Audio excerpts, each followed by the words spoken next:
এই সত্যযুগে একদিন সিংহাসনে বসে আছেন একজন রাজা। ইক্ষ্বাকু বংশেতে ছিল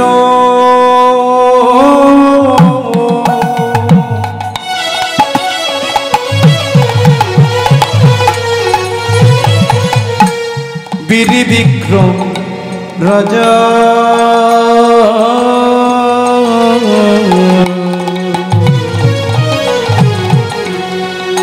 ইক্ষ্বাকু বংশেতে ছিল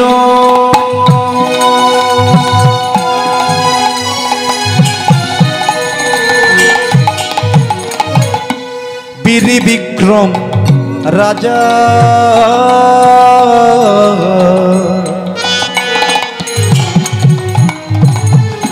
মান্ধাতা পুত্র সেজন মুচুকুন্দ রাজা রাজা। ওই মান্ধাতা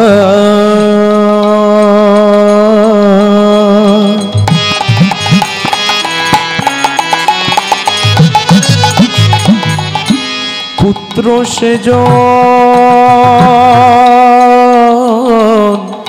মুচুকুন্দ রাজা। মান্ধাতা পুত্র সেজন মুচুকুন্দ রাজা রাজা। ওই মান্ধাতা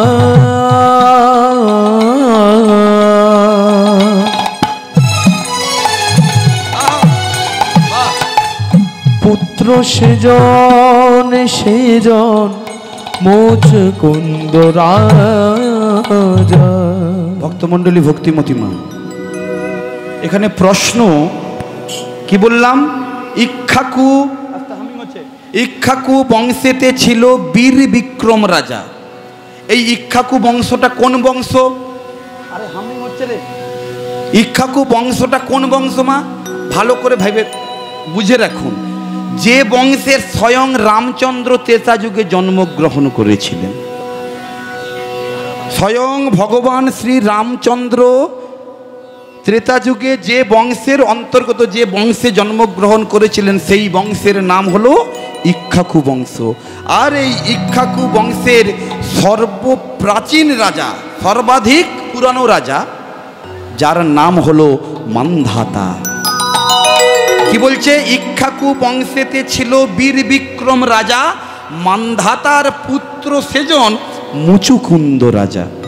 আচ্ছা বলুন তো মায়েরা, মুচুকুন্দকে বেশি চেনেন না মান্ধাতাটাকে বেশি চেনেন? এদিকে বাবা আপনারা বলুন, কাকে চেনেন? মান্ধাতা। তার কারণ কি? আপনারা সকলে সচরাচর আমরা বাংলা ভাষায় ব্যবহার করি। কেউ যদি পুরনো মডেলের জামা কাপড় পরে আসে, আমরা বলি আরে মান্ধাতা আমলের জামাটা, মান্ধাতা আমলের জামাটা পরে এসছে।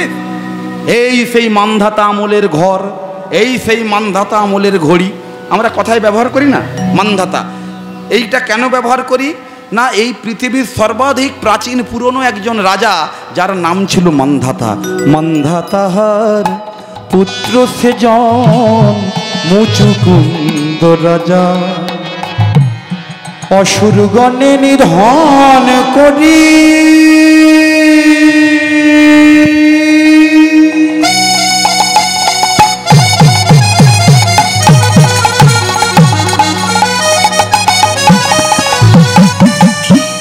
ক্লান্ত দেহ মন প্রাণ।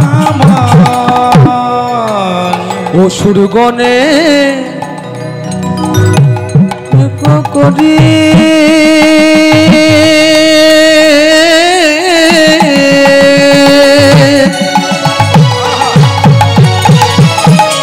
ক্লান্ত দেহ মন প্রাণ। অসুরগণে নিধন করি করি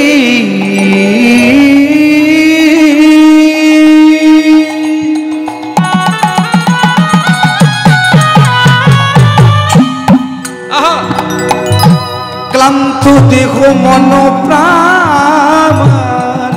সিংহাসনে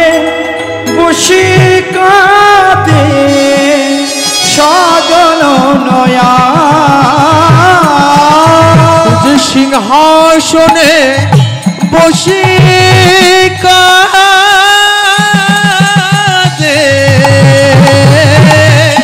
সজন নয়ন। সিংহাসনে রাজা মুচুকুন্দ সিংহাসনে বসে কাঁদে সজন নয়ন, তার নয়ন ধারা বিরাম নাই রে, তার নয়ন ধারা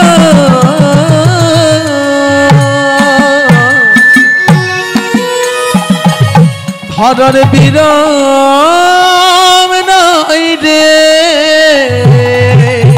তার নয়ন ধারা বিরাম নাই রে, তার নয়ন ধারা বিরাম নাই রে। সদা সর্বদা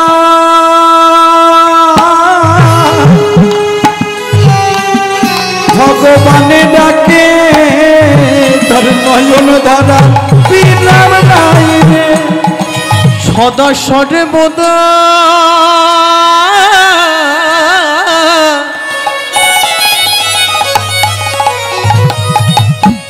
ভগবানকে ডাকে, নয়ন ধারা বিরাম নাই রে। ভক্তমণ্ডলী ভক্তিমতী মা, রাজা মুচকুন্দ সিংহাসনে বসে আছে, বসে বসে নয়নের জলে বেঁচে যায় আর ভগবানকে ডাকে, ভগবান তোমার কি ছাড়া মিলবে না? তোমার অপেক্ষাই তো আজও অপেক্ষারত। কেন নয়নধারার বিরাম নেই? কেন? ভালো করে মায়েরা বুঝুন। সত্যযুগে একদিন দেবতা এবং অসুরদের মধ্যে যুদ্ধ বেঁধে যায়।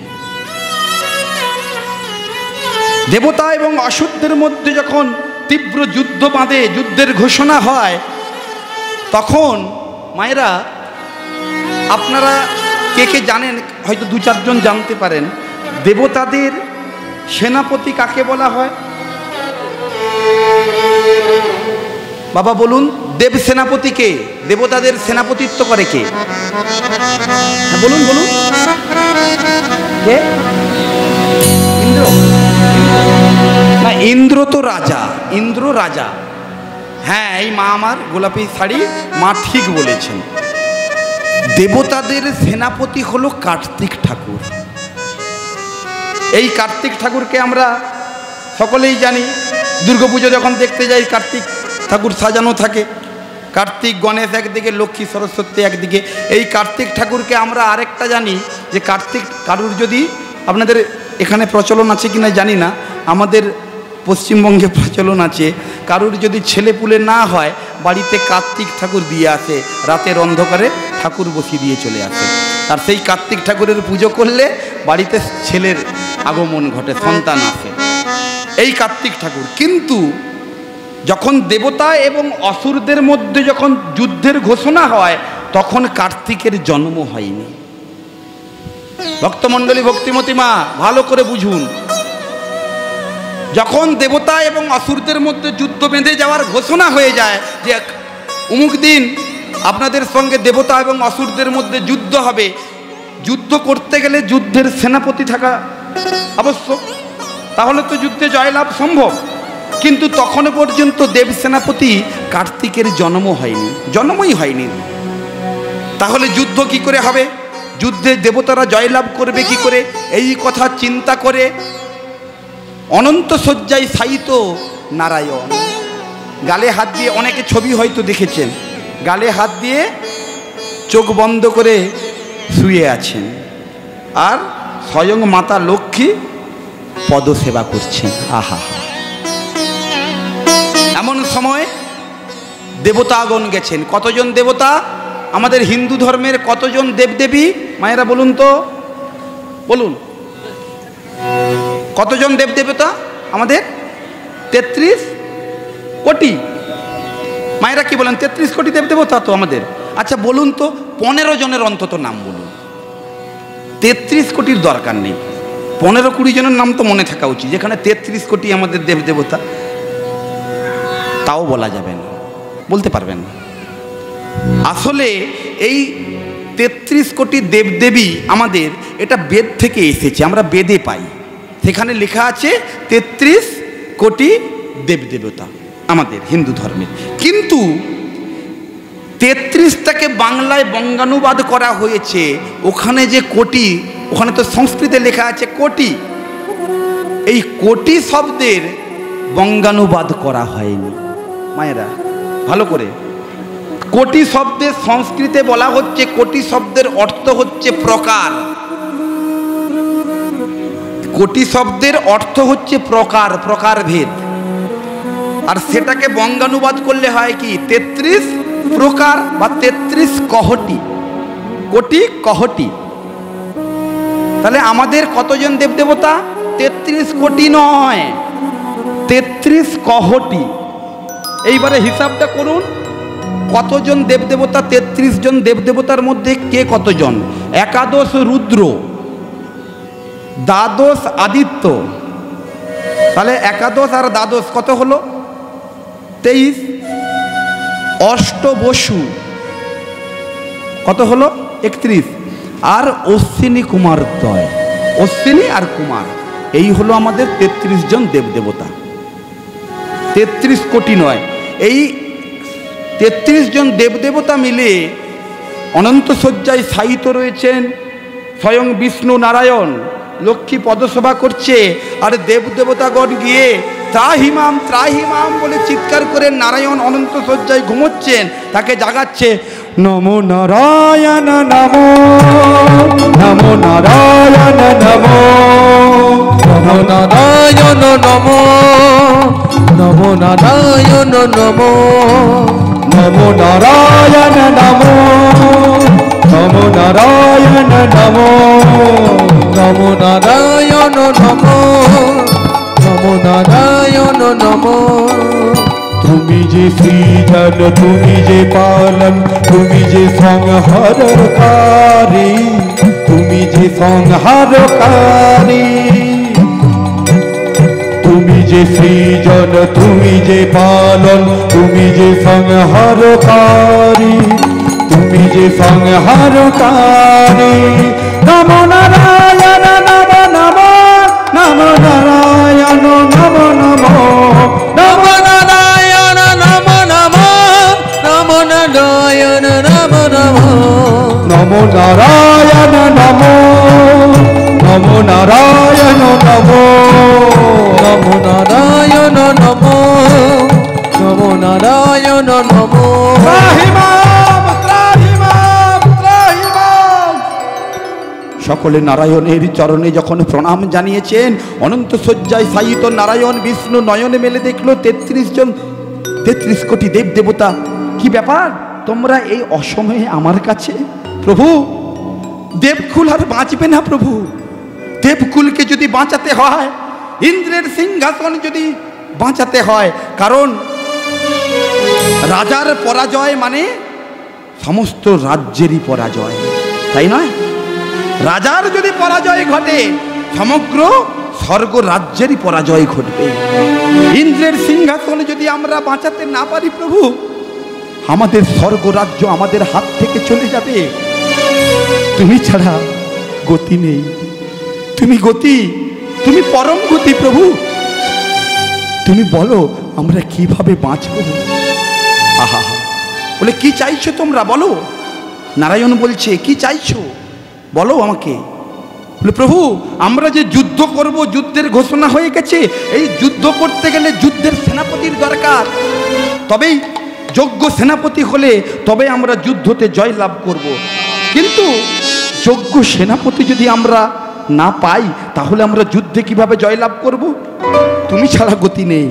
সঙ্গে সঙ্গে মায়েরা খুব মন দিয়ে তখন নারায়ণ বলছেন, মহাবিষ্ণু শোনো, দেবতাগণ তোমরা চিন্তা করো না, তোমরা মর্তধামে যাও, তোমরা মর্তধামে যাও। মর্তধামে গিয়ে দেখবে ওখানে মুচকুন্দ গোয়ালা নামক আমার একজন ভক্ত রয়েছে। আহা, সেই ভক্তকে যদি অনুনয় বিনয় করে তোমরা যদি যুদ্ধে অবতীর্ণ করাতে পারো, সে যদি সেনাপতিত্ব করে, তাহলে এই যুদ্ধে দেবতাদের জয় নিশ্চিত।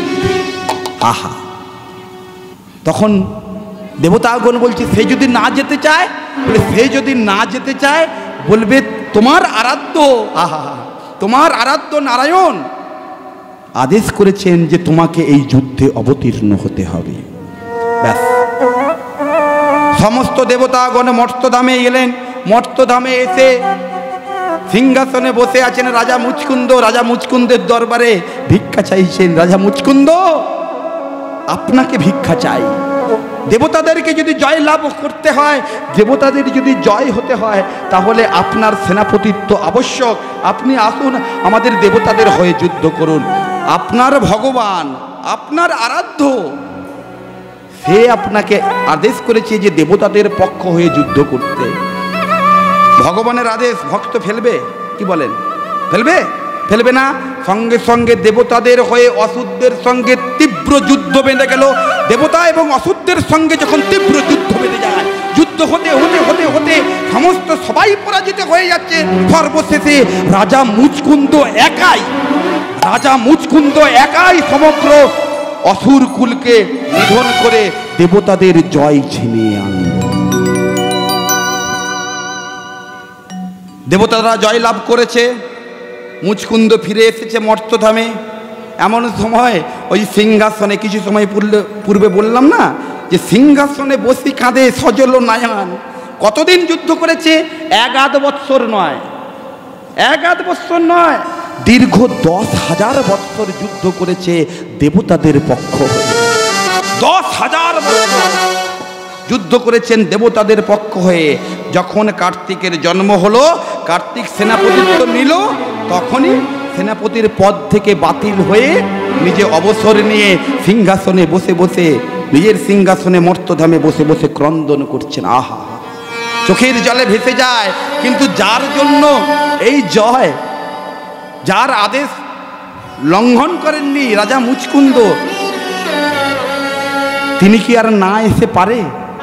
ভক্তবাঞ্ছা কল্পতরু অমনি সঙ্গে সঙ্গে কি হলো? বৈকুণ্ঠ হতে হরি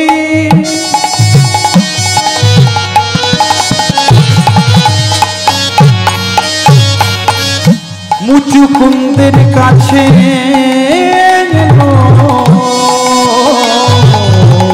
বৈকুণ্ঠ হতে হরি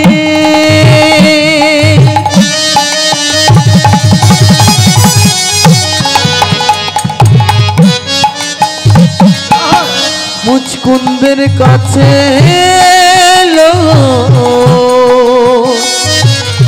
বৈকুণ্ঠ হতে হরি মুচকুন্দের কাছে এলো। মুচকুন্দে রাখি সামনে দর্শন দিল।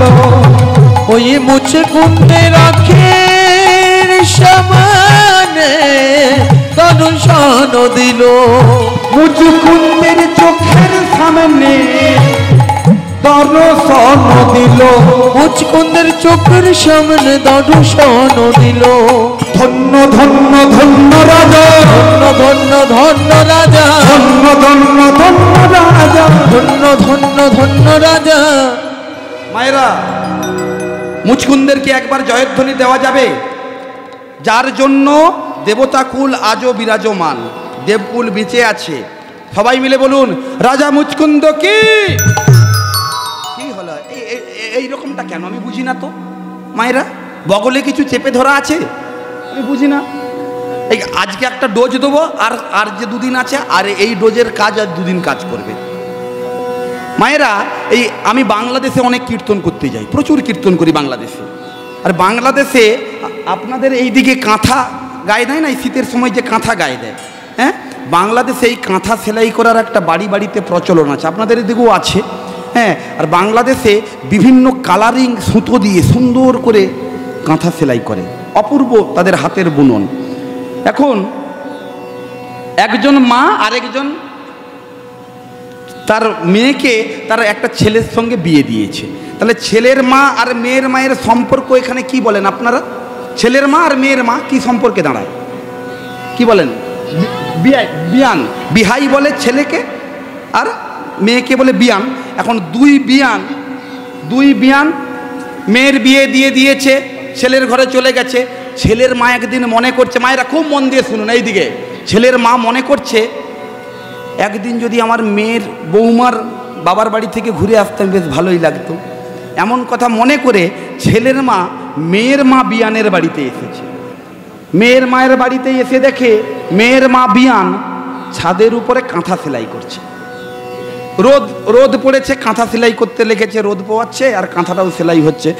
আর দামি দামি সুতোর গুলি নিয়ে এসছে, দামি দামি সুতোর গুলি, ওখানে প্রচলন আছে দামি দামি সুতোর গুলি। তা 8টা সুতোর গুলি পড়ে আছে। আর এমন সময় যখন ছেলের মা বিয়ান এসেছে, খাতির করতে হবে না? যদি ছেলের মাকে খাতির না করে তাহলে বিপদ আছে। ছেলের মা আবার ঘরে ফিরে গিয়ে বউ মানে তার মেয়েকে খোঁটা দেবে।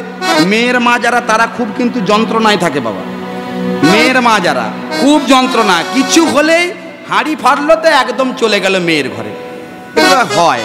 ঠিক আছে, যেহেতু ছেলের মা এসেছে, ছেলের মায়ের জন্য মেয়ের মা সঙ্গে সঙ্গে তড়িঘড়ি মুখটু ঘামটাম মুছে বলছি, দিদি আপনি একটু দাঁড়ান, আমি একটু নিচ থেকে যাব আর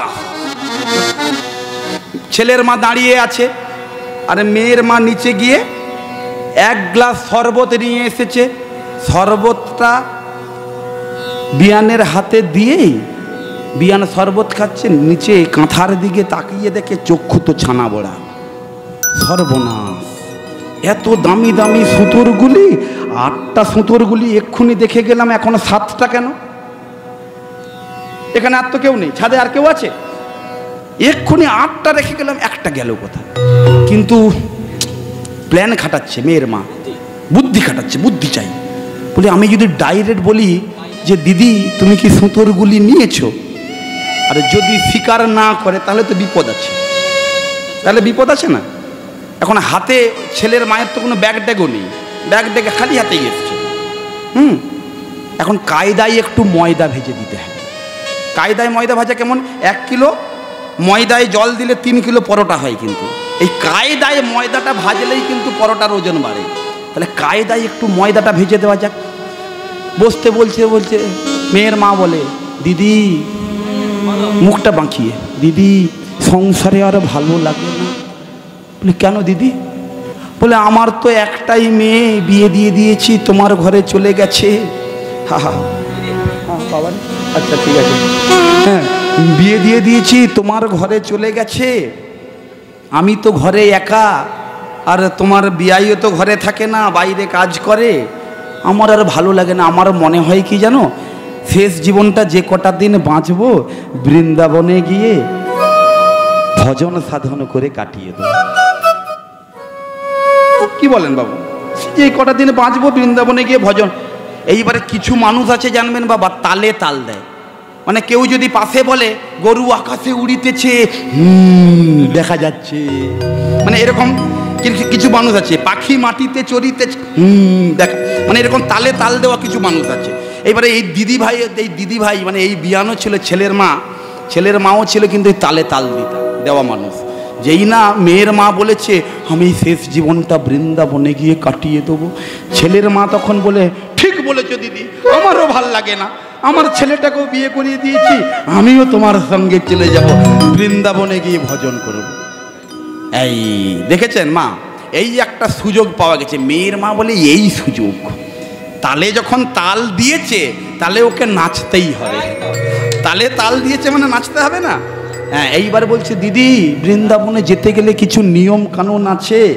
হ্যাঁ, বলে শোনো দিদি, বৃন্দাবনে যেতে গেলে নিয়ম কানুনগুলো হলো, তোমাদেরকে আগে কৃষ্ণ নাম রাধা নাম বলতে হবে, রাধা নামে জয়ধ্বনি দেওয়া প্র্যাকটিস করতে হবে। বলে কিরকম সেটা? বলে তুমি বলো দিদি, আগে এইটা প্র্যাকটিস করতে হবে। মায়েরা এই দূরে যারা আছেন, আগে প্র্যাকটিস করতে হবে। বলো রাধা রানী কি, রাধা রানী কি। আরে দিদি হাতটা তুলে আমার মতো বলতে হবে। হ্যাঁ দিদি হাতটা তুলে বলো, দিদি হাতটা তুলে বলো, বলো। বলে রাধা রানী কি, এইরকম কি দিদি, এমন নয়, আমি যেমন বলছি এরকম বলো, রাধা রানী কি দিদি। কারণ জানে তো আসল খেলাটা কোথায় রয়েছে, দিদি তো জানে কি রয়েছে। দিদি এইরকম নয় দিদি, আমি তোমাকে শিখিয়ে দিচ্ছি। দিদি বলো রাধা রানী কি। টকাস করে সুতোর গুলিটা পড়ে গেছে। তাহলে বলুন মা, এখানে চোরও বলতে হলো না, আবার সুতোর গুলিটাও বেরিয়ে পড়লো। তাহলে এইখানে যে সকল মায়েরা ওই মাঝখানের দিকে ওই লাল শাড়ি পরা, ওই হাসছে আমি দেখতে পাচ্ছি, যে হ্যাঁ ওইখানে ওই যে তুমি যে পেছন ঘুরলে, হ্যাঁ তোমার পেছনে, হ্যাঁ যে সকল মায়েরা এই হাতটা, আমি বলছি রাজা মুচকুন্দ কি। আমি এইবারে দেখে নিন কার বগলের ভেতরে আছে।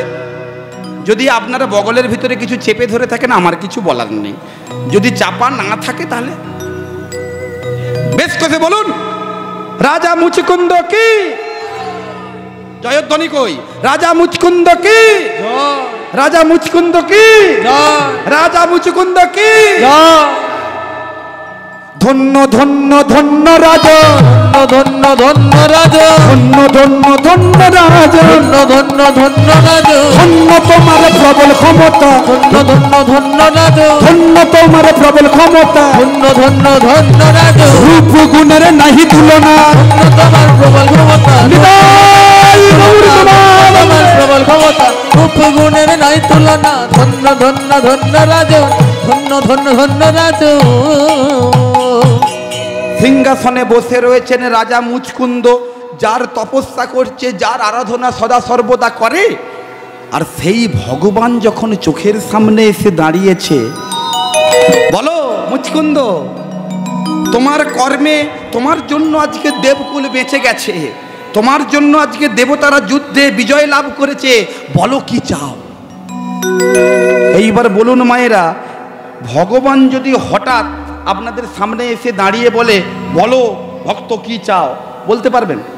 ভগবান যখন নেই, শুধু ভগবান পাঁচতলাটা যেন হয়, ভগবান যেন একটা 4 চাকা কিনতে পারি, ভগবান যেন একটা বাইক, ভগবান নেই বলে যদি হঠাৎ করে আপনার সামনে এসে ভগবান হাত তুলে বলে বলো ভক্ত কি চাও, বলতে পারবে? যেই ভগবানকে দেখেছে সব কথা তো ভুলে গেছে। ভগবানকে যেই দেখেছে, ভগবান তুমি আমাকে দেবে প্রভু, বলে বলো তুমি কি চাও, বলে প্রভু আপনি কি সেটা দিতে পারবে? সব কথা তোদলে তোদলে বেরোচ্ছে, আর সঠিক বেরোচ্ছে না। বলে কি বলছো, আমি ভগবান, আমি সব ধরনের স্টকিস্ট, যা চাইবে তাই আমার কাছে পাবে, আমি দিতে পারবো না আবার হয়, বলো কি চাই। তখন বলছি দেবেন যখন প্রভু, আমাকে যদি দেবেন প্রভু, আমাকে একটু ঘুমোতে দিন। সর্বনাশ, কি বলো মুচকুন্দ, ঘুমোতে দেন মানে এটা একটা আশীর্বাদ হলো, এটা বর হলো, আমাকে একটু ঘুমোতে, ঠিক করে বলো প্রভু দিতেই যদি চান, আপনি তো দেবেন বলেছেন, দিতেই যদি চান আমাকে একটু শান্তিতে ঘুমোতে দেন, টুক করে আশীর্বাদটা করে দেন, আর আপনাকে কিছু চাইব। বলে বাবা এই জন্য তোমার এতদিন আমার আহ্বান, আমাকে এতদিন ধরে ডাকছো। এইবারে বুঝুন মায়েরা, আমি একটু আগেই কিন্তু বলে গেছি এই রাজা মুচকুন্দ জাতিতে ছিল গোয়ালা, জাতিতে গোয়ালা জাতি। আর আপনাদের এইখানে আছে কিনা, এখানে কোনো গোয়ালা আছে? নেই তো? আছে, ওদিকে আছে, কমিটির মধ্যে নেই তো অন্তত। এখন এই কথাটা আমি বলে ফেলেছিলাম, গোয়ালার 80 বছর না হলে নাবালকি, আমি এখানে বলছি না, হ্যাঁ ওইখানে বলেছিলাম গোয়ালার 80 বছর না হলে নাবালকি কাটে না, এই কথাটা আমি বলে ফেলেছি। এখন আমি তো জানতাম না যে কমিটির মধ্যে সব কমিটির বাবুরাই সব মানে গোয়ালা, এটা আমার জানা ছিল না। এবার গান তো খুব ভালোই হয়েছে, গান সবাই একদম বিরাট উন্মাদ, গানের পরে সবাই খুশি। আমি বলি পেমেন্টটা তাহলে 2000 বেশি পাবো। হ্যাঁ সবাই যখন খুশি হয়েছে 2000 বেশি পাবো। এখন আমার বায়না ছিল ওখানে একপালা প্রোগ্রাম 30,000 টাকা। আমাদের ওইদিকে এইভাবে চলে, আপনাদের এদিকে 4 দিনের প্রোগ্রাম হয়, একটু কম সম করে নিতে হয়, কিন্তু আমাদের ওইদিকে একপালা প্রোগ্রাম আমার 30,000 টাকা রেট। তা 30,000 টাকায় আমার বায়না ছিল, গান হয়ে গেছে। আসার সময় পেমেন্ট দেবে, আমার হাতে দেখি না 5,000 টাকা। দেখুন এটা রেখে দিই। কি দেখেন, এই পয়সা মনে একটা জিনিস না, অনেক কষ্ট করে আসতে হয়, তো পয়সা কম দিলে একদম চক্ষু ছানা বড়া হয়ে যায়। হ্যাঁ, কি বল 5,000 30,000 টাকা। বলে বাবা রাগ করবেন না, বাবা রাগ করবেন না, আমরা তো সবাই আমাদের এ দেখছেন এই 21 বছর 30 বছর 32 বছর সব ছেলে। হ্যাঁ, আমাদের বয়স বেশি হয়নি, এখনো 80 হয়নি আমাদের। হ্যাঁ, 80 পেরিয়ে গেলে আমাদের নাবালকই কাটবে। এইবারে আমরা মনে পড়েছে, আমি যে আসরে বলে ফেলেছিলাম যে গোয়ালার 80 বছর না হলে নাবালকই কাটে না, বলছে আমাদের এখন নাবালকই, আমরা এখন নাবালক কি বলতে কি বলে ফেলেছি আপনাকে। আমরা নাবালক আছে, 5,000 টাকা রাখুন, যখন সাবালক হব তখন আপনাকে পুরো টাকা দেব। এই কারণে আমরা বলতে গেলে খুব ভয় লাগে। এই মুচকুন্দ ছিল জাতিতে গোয়ালা, 80 বছর না হলে গোয়ালার নাবালকই কাটে না। এইবারে এর তো হতে পারে সে রাজা, কিন্তু জাতিতে তো গোয়ালা, তার নাবালকই স্বভাবটা আছে। প্রভু আমাকে যদি আশীর্বাদ দিতেই হয়, এই আশীর্বাদটা তোমাকে দিতে হবে যেন আমি শান্তিতে। বলে কেন? শুনুন প্রভু, আমি দীর্ঘ 10,000 বছর ধরে যুদ্ধ করেছি, কত মানুষকে আমি মেরেছি নিজ হাতে। যখন আমি রাত্রেবেলা ঘুমোতে যাই, তখন যেন আমার মনে হয় কত মা চিৎকার করে ডেকে বলে আমার সন্তানকে ফিরিয়ে দাও, কত বাবা চিৎকার করে কেঁদে বলে আমার সন্তানকে ফিরিয়ে দাও, কত পুত্র চিৎকার করে বলে আমার পিতাকে ফিরিয়ে দাও। আর প্রভু আমি যখন জল পান করি, তখন যেন আমার মনে হয় আমি গুন্ডুস গুন্ডুস রক্ত পান করছি, আমি রক্ত খেকো একজন মানুষ। আমি শান্তিতে ঘুমোতে পারি না প্রভু, আমাকে এমন আশীর্বাদ দিন যেন আমি শান্তিতে নিশ্চিন্তে একটু ঘুমোতে পারি। বাহ, এই জন্য তুমি আমাদের হয়েই তুমি যুদ্ধ করেছো 10,000 বছর, সেই কারণেই তোমার ঘুম আমরা কেড়ে নিয়েছি। ঠিক আছে, তোমাকে আমি এই আশীর্বাদ দিলাম, ভক্তমণ্ডলী ভক্তিমতী মা, তোমাকে এই আশীর্বাদ দিলাম যে তুমি নিশ্চিন্তে ঘুমিয়ে যাও। ব্যাস, আশীর্বাদ চাওয়া হয়ে গেছে। কাঁচাটা তুলেছে, মুচকুন্দ গোয়ালা পালিয়ে যাচ্ছে, ভগবান দাঁড়িয়ে আছে, কিন্তু মুচকুন্দ পালিয়ে। প্রভু আসছি প্রভু, প্রভু প্রভু। আরেকটা কথা, আবার কি মানে এদিকে ভগবানও একদিকে চলে যাচ্ছে আর মুচকুন্দ একদিকে পালিয়ে যাচ্ছে, আর এমন সময় আবার মুচকুন্দের মাথায় নতুন বুদ্ধি এসেছে। প্রভু দাঁড়ান দাঁড়ান দাঁড়ান, একটা সমস্যা আছে প্রভু। বলে আবার কি হলো? বলে প্রভু দেশে যা দুষ্ট লোকের বাস, এই যন্ত্রণায় ওরা যদি আমার আপনি তো আমাকে আশীর্বাদ করেছেন যে আমি একবার যা ঘুমিয়ে যাব, নিশ্চিন্তে আমি ঘুমাবো, কিন্তু কেউ যদি আমাকে এসে একবারে ডেকে দেয় তাহলেই তো আমার গেল। আপনি তো আবার আমাকে আশীর্বাদ করতে আসবেন যে ঘুমানোর আর আশীর্বাদ দেবেন? তাহলে আমাকে যদি কেউ ঘুম থেকে ডেকে দেয় তখন কি হবে? তার শাস্তি কি হবে? ও, এই আশীর্বাদ। ঠিক আছে মুচকুন্দ, তোমাকে চিন্তা করতে হবে না, তোমাকে আমি এই আশীর্বাদও দিলাম যে তুমি যখন ঘুমোবে তোমাকে কেউ জাগাবে না। যদি কেউ জাগায় যার কারণে তোমার ঘুমের ব্যাঘাত ঘটবে, তুমি জেগে উঠবে, তৎক্ষণাৎ তোমার নয়ন অগ্নিতে সে ভস্মীভূত হয়ে। বাহ প্রভু, আর কোনো চিন্তা নেই, আসছি। আস্তে প্রভু দাঁড়ান, কি হলো? আবার কি হলো? বলে ও প্রভু আমার বিছানা। বলে ওরে বাবরে, এই বাঙালির স্বভাব জানেন তো, খেতে দিলে শুতে। তোমাকে দুটো আশীর্বাদ করলাম, এখনো তোমাকে বিছানাও পেড়ে দিতে হবে? বলে হ্যাঁ প্রভু বিছানা দিতে হবে। কোথায় ঘুমাবো? যদি এই রাজসভায় যদি ঘুমাই, কেউ যদি রেখে দেয় সে তো সঙ্গে সঙ্গে মরে যাবে, আমার ঘুমটা তো ভেঙে যাবে। আমাকে এমন একটা জায়গা বলুন যেখানে আমি শান্তিতে ঘুমাতে পারবো। বলে শোনো, এখান থেকে বেশিটা দূরে নয়, এখান থেকে কিছুটা দূরেই গন্ধমাদন পর্বত রয়েছে। মায়েরা, এই গন্ধমাদন পর্বতের সঙ্গে অনেকে পরিচিত। মায়েরা, গন্ধমাদন পর্বত কে এনেছিল বলুন তো? কে নিয়ে এসেছিল? হ্যাঁ, আমার দাদু ঠিক বলেছেন। বজরংবলী হনুমান ওই স্বয়ং গন্ধমাদন পর্বতকে তুলে লক্ষণের বিশল্য করে নিয়ে আনার জন্য, লক্ষণকে বাঁচানোর জন্য ওই গন্ধমাদন পর্বত নিয়ে এসেছিল। সেই গন্ধমাদন পর্বত, সেই গন্ধমাদন পর্বতের একটি গুহার রয়েছে, সেই গুহার ভিতরে তুমি নিশ্চিন্তে ঘুমিয়ে যাও। বাহ প্রভু, বাহ, আমি তাহলে ওখানে গিয়ে আমি চুপচাপ ঘুমিয়ে যাব?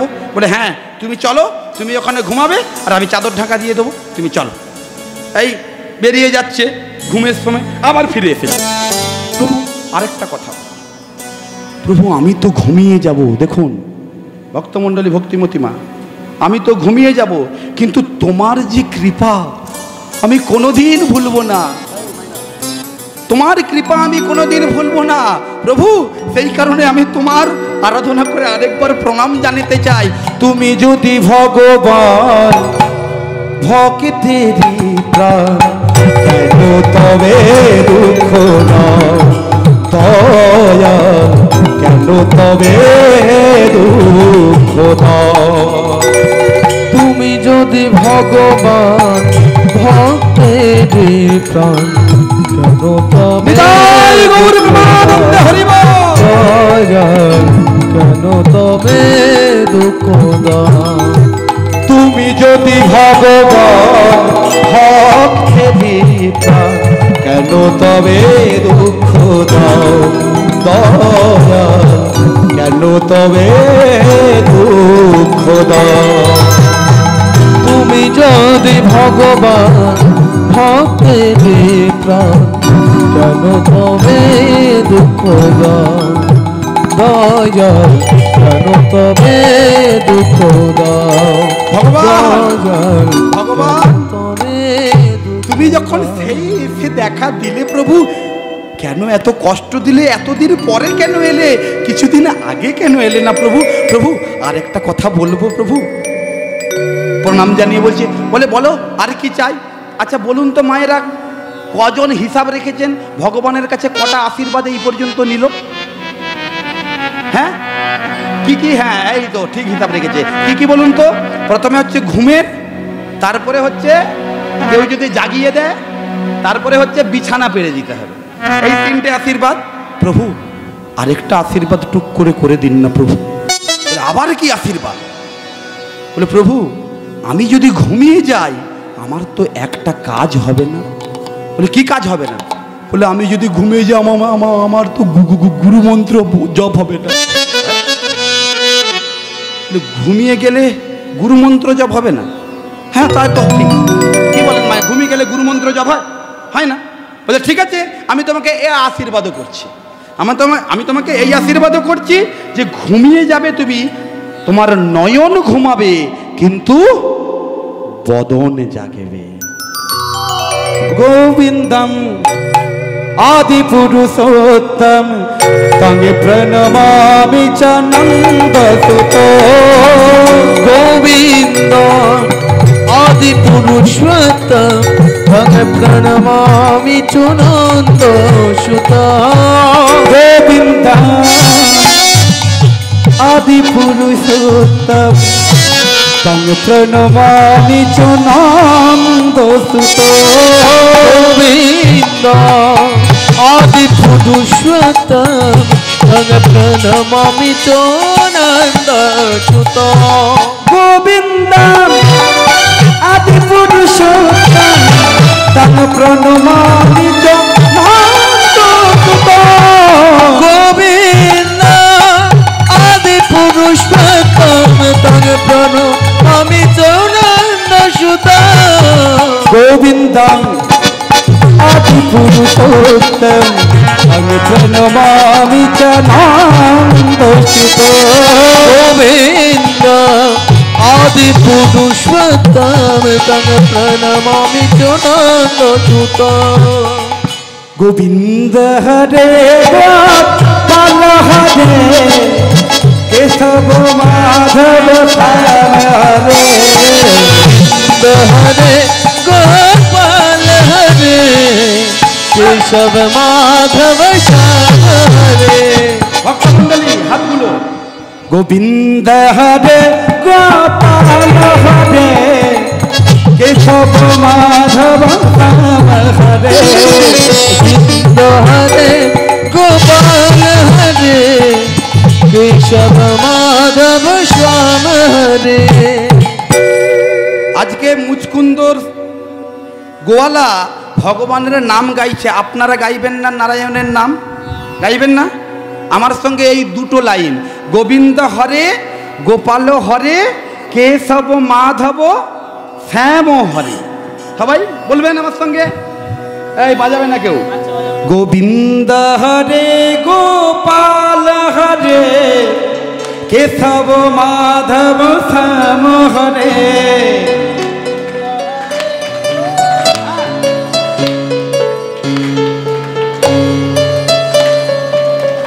মায়েরা পেছনের দিকে কি ধস নেমেছে, চার্জ নেই কেন?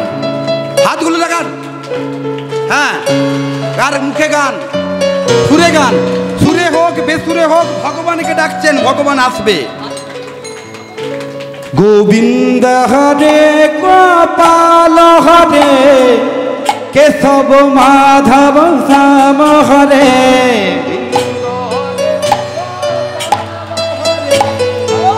কেশব মাধব শ্যাম হরে, বলুন। গোবিন্দ হরে গোপাল হরে কেশব মাধব শ্যাম হরে। গোবিন্দ হরে গোপাল হরে কেশব মাধব শ্যাম হরে।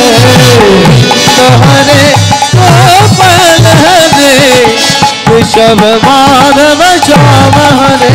গোবিন্দ হরে গোপাল হরে কেশব মাধব শ্যাম হরে।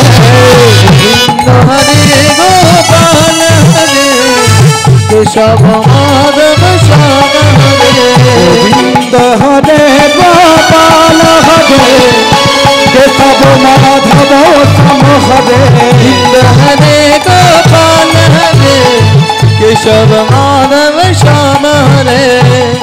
গোবিন্দ গোবিন্দ গোপাল গোবিন্দ গোবিন্দ গোপাল গোবিন্দ গোবিন্দ গোপাল গোবিন্দ গোবিন্দ গোপাল গোবিন্দ গোবিন্দ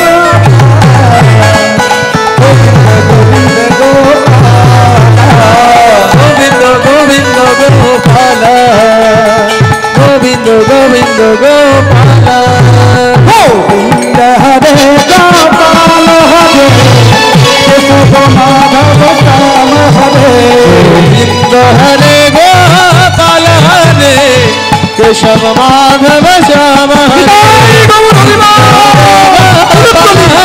কেশব মাধব শ্যাম হরে কেশব মাধব শ্যাম হরে কেশব মাধব শ্যাম হরে।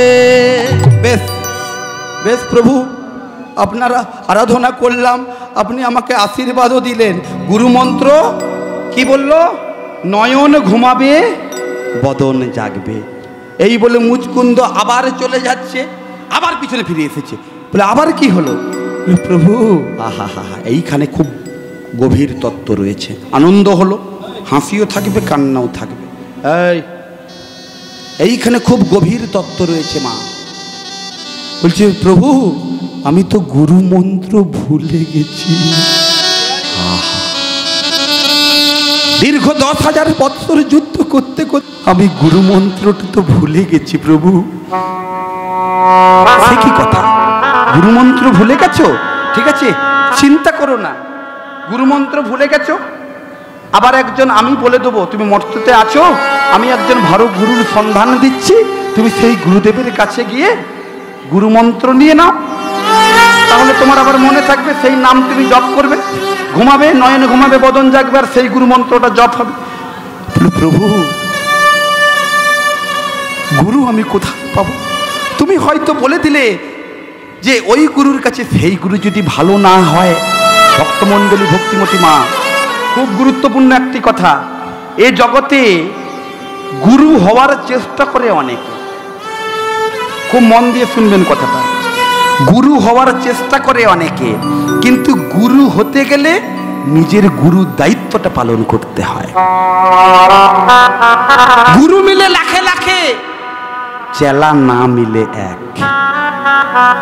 লাখে লাখে গুরু আছে, কিন্তু গুরু যে পথের পথিক, গুরুর যদি পথ ভুল হয় তাহলে শিষ্যের পথ ভুল হবে। সেই কারণে গুরু মিলে লাখে লাখে। কারণ এখনকার দিনে বাবা জানবেন, গুরু কিসের জন্য হয়? পয়সার জন্য। একদম ঠিক, শুনতে খারাপ লাগলেও এটা বাস্তব। গুরু এই হামি করছে, গুরুদেব শিষ্যর বাড়িতে যাচ্ছে কিসের জন্য? শিষ্য যদি এটা দেওয়া বন্ধ করে দেয়, গুরুদেব আর দ্বিতীয় দিন ভিটে মারাবে না। সেই কারণে গুরু অনেক মেলে, শিষ্য একটা মেলে না, শিষ্যের মতো শিষ্য। আবার শিষ্য অনেক মেলে, গুরু একটা মেলে না। শিষ্য সবাই হতে পারে, কিন্তু গুরুর মতো গুরু পেতে গেলে হৃদয়টা তৈরি করতে হয়, ভগবানের কাছে প্রার্থনা করতে হয়, ভগবান তুমি এমন একজন গুরু পাঠাও যে গুরুর জন্য আমার জীবনটা তরে যাবে। আহা, কারণ মায়েরা গুরু তো সেই হয়, চৈতন্য চরিতামৃতে বলছে, কৃষ্ণ রুষ্ট হলে গুরু রাখিবারে পারে, আর গুরু রুষ্ট হলে কৃষ্ণ রাখিবারে না রে। গুরুর মতো গুরু হওয়া চাই, সঠিক পথ। প্রভু আমি অন্ধকারের যাত্রী, প্রভু আলোর পথ দেখাও। আমি অন্ধকারের যাত্রী, আলোর পথ দেখাও।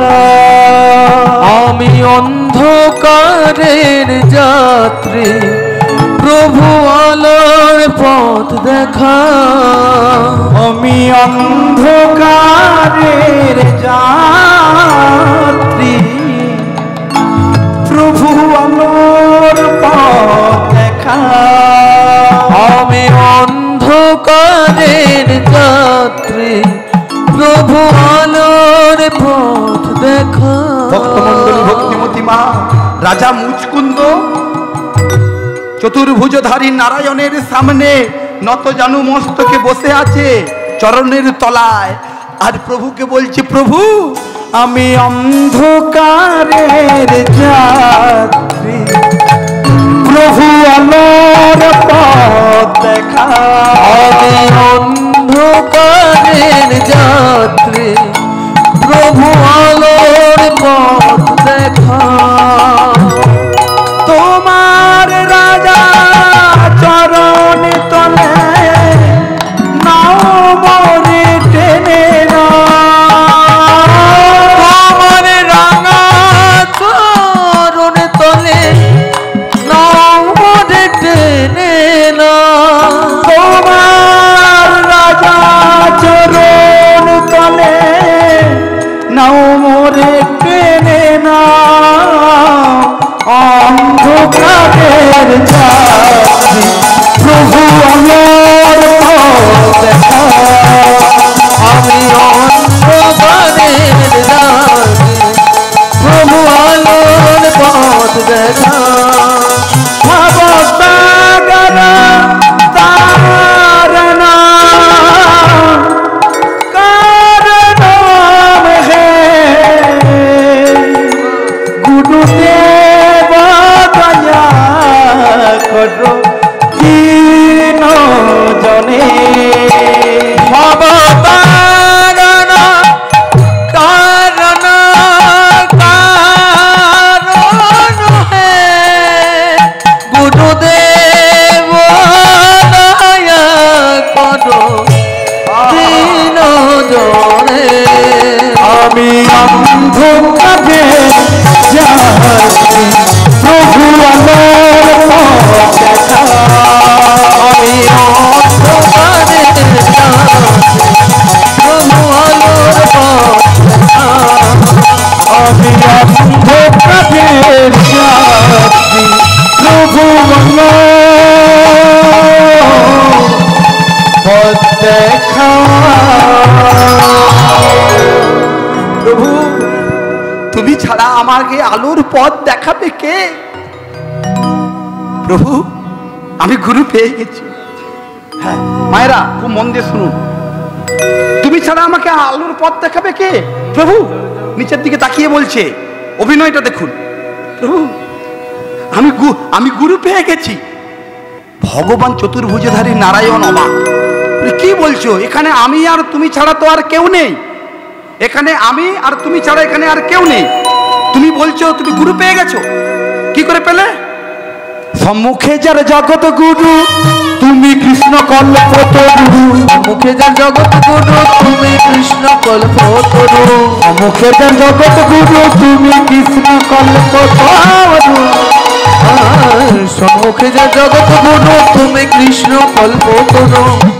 কি বলছে?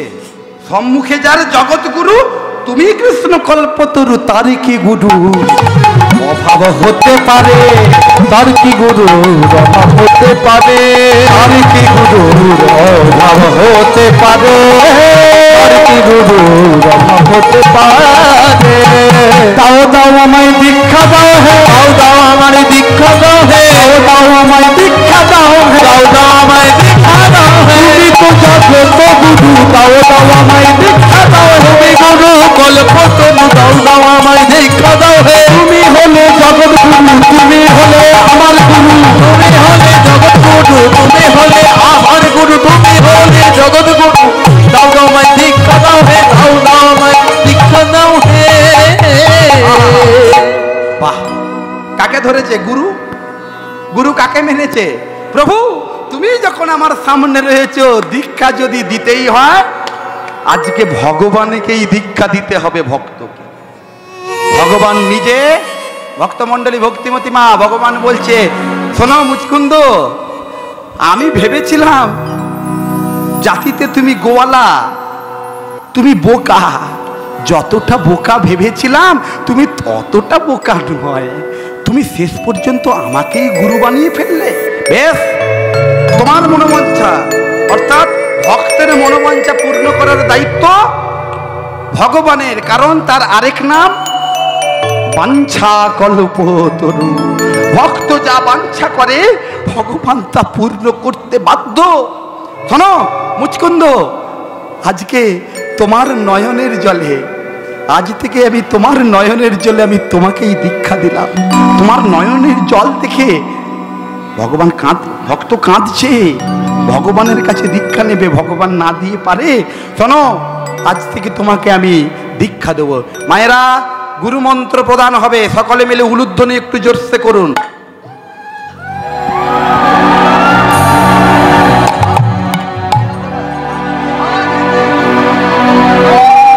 জোরসে কই, সাউন্ড কই।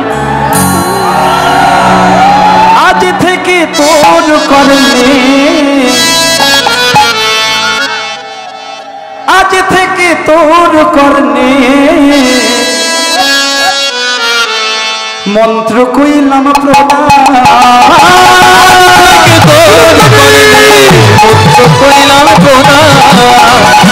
আজ থেকে তোর করলে মন্ত্র কইলাম প্রদান, আজ থেকে তোর করলে মন্ত্র কইলাম প্রদান,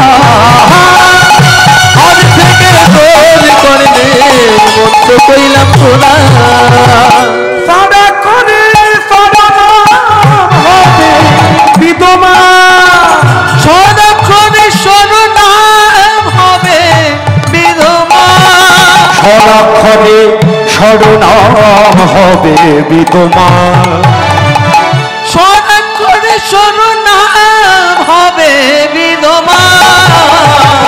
আজ থেকে তোর মন্ত্র কইলাম প্রদান, আজ তাই করলে মন্ত্র কইলাম প্রদান, আজ থেকে তোর করলে মন্ত্র কইলাম প্রদান, আজ থেকে তোর করলে মন্ত্র কইলাম প্রদান। আজ থেকে তোর কর্ণে দিলাম আমি স্বরাক্ষরের সরনাম, দিলাম তোর কর্ণে হরে কৃষ্ণ রাম, হরে কৃষ্ণ রাম, হরে কৃষ্ণ রাম, হরে কৃষ্ণ রাম, হরে কৃষ্ণ রাম,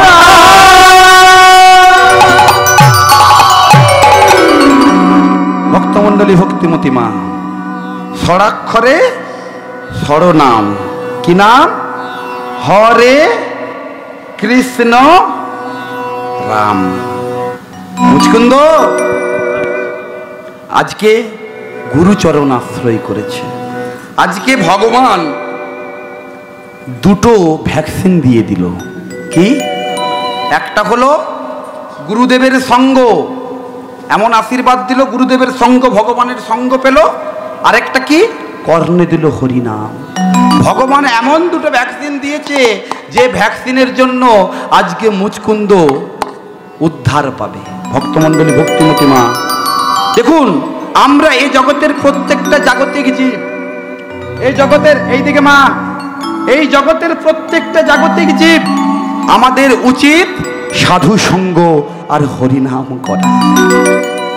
জীবনটা যদি পার করতে হয় সাধু সঙ্গ, সৎসঙ্গ করো আর হরিনাম করো। শাস্ত্রে বলছে, চৈতন্য চরিতামৃতে কলম দিচ্ছে, সাধু সঙ্গ সর্বশাস্ত্রে কয়, লব মাত্র সাধু সঙ্গ, কৃষ্ণ ভক্তি প্রেম, কৃষ্ণ ভক্তি প্রেম। ভক্তমণ্ডলী, ভক্তিমতী মা, আচ্ছা এই পর্যন্ত আমি যে লীলাটা গাইলাম আপনারা সকলে বুঝতে পেরেছেন তো? এই পর্যন্ত যেটা গিয়েছি বুঝতে পেরেছেন সকলে? আপাতত বুঝে গেছে? কি বলেন মায়েরা? হ্যাঁ কি না বলুন? হ্যাঁ, বুঝতে পেরেছেন তো? হ্যাঁ, এইবারে শুনুন। এইবারে কিছু কীর্তন গাইতে গেলে কিছু শাস্ত্রীয় ব্যাখ্যা উপমা দিতে হয়, তাহলে কীর্তনটা পরিপুষ্ট হয়। কারণ আমি যদি 60 পালা গিয়ে যাই তাতে আপনারা গল্পের মতো, সিনেমা দেখার মতো হবে, এতে কিছু শিক্ষা পাওয়া যায় না। কীর্তন হলো একটা শিক্ষা ক্ষেত্র, শিক্ষা পাওয়ার জন্য আমরা কীর্তন শুনতে আসি। এই গল্পটার মাধ্যমে আমরা যেটা শিখলাম তার নির্যাসটা আপনাদেরকে বলবো।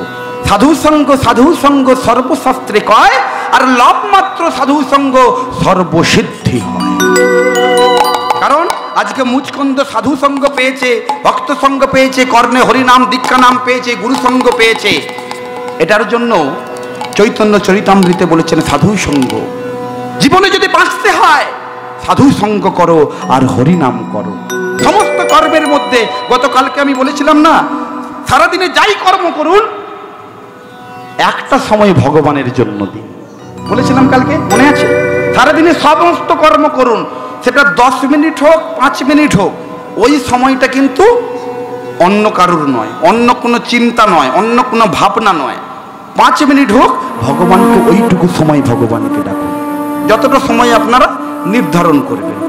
ডাকার মতো ডাক যদি একবার হয় ভগবান না এসে পারে না। সাধু সঙ্গ সর্বশাস্ত্রে কয়, আর লব মাত্র। লব মানে কি? লব মানে হলো 1 সেকেন্ডকে 100 ভাগে বিভক্ত করে যদি তার একটা দানা যদি কেউ ভগবানের ভক্তের যদি সঙ্গ পায়, সাধু সঙ্গ পায়, তার সর্বসিদ্ধি লাভ হয়ে যায়। ভক্তমণ্ডলী, ভক্তিমতী মা, আপনাদের একটা গল্প বলি, এই গল্পটা শুনুন, তাহলে অনেক কিছু বুঝতে পারবেন, অনেক কিছু পরিষ্কার হয়ে যাবে। সাধু সঙ্গ কেমন করা উচিত? সাধু সঙ্গ যদি নিজের অজান্তেও যদি সাধু সঙ্গ হয়ে যায় তাহলে জীবনের অনেক কিছু প্রাপ্তি হয়ে যায়। কেমন? বৃন্দাবনে, আপনাদের এই দিকটা দিয়ে যেতে হয় উত্তরপ্রদেশ। উত্তরপ্রদেশের বৃন্দাবনে একজন বাবাজি থাকতো। মায়েরা এইদিকে কথা নয়, নীল শাড়ি লাল শাড়ি, নীল শাড়ি লাল শাড়ি একসঙ্গে গল্প করছে। হ্যাঁ, নীল শাড়ি লাল শাড়ি একসঙ্গে গল্প জমিয়ে দিয়েছে, এইসব করা যাবে না। মন দিয়ে শুনুন, বুঝতে পারবেন না। নাহলে একটু পরেই কালকে সকালবেলা যখন আমি এদিকে ঘুরতে আসবো তখন কি যে পাল্লাটা করলো বুঝা গেল না, এটা বললে হবে না, বুঝে নিতে হবে। বুঝার গল্প করলে বুঝতে পারবেন না। মন দিয়ে শুনুন। তাহলে সাধু সঙ্গ, বৃন্দাবনের একটা যমুনার কিনারে একজন বাবাজি, সাধু বাবা বসবাস করত।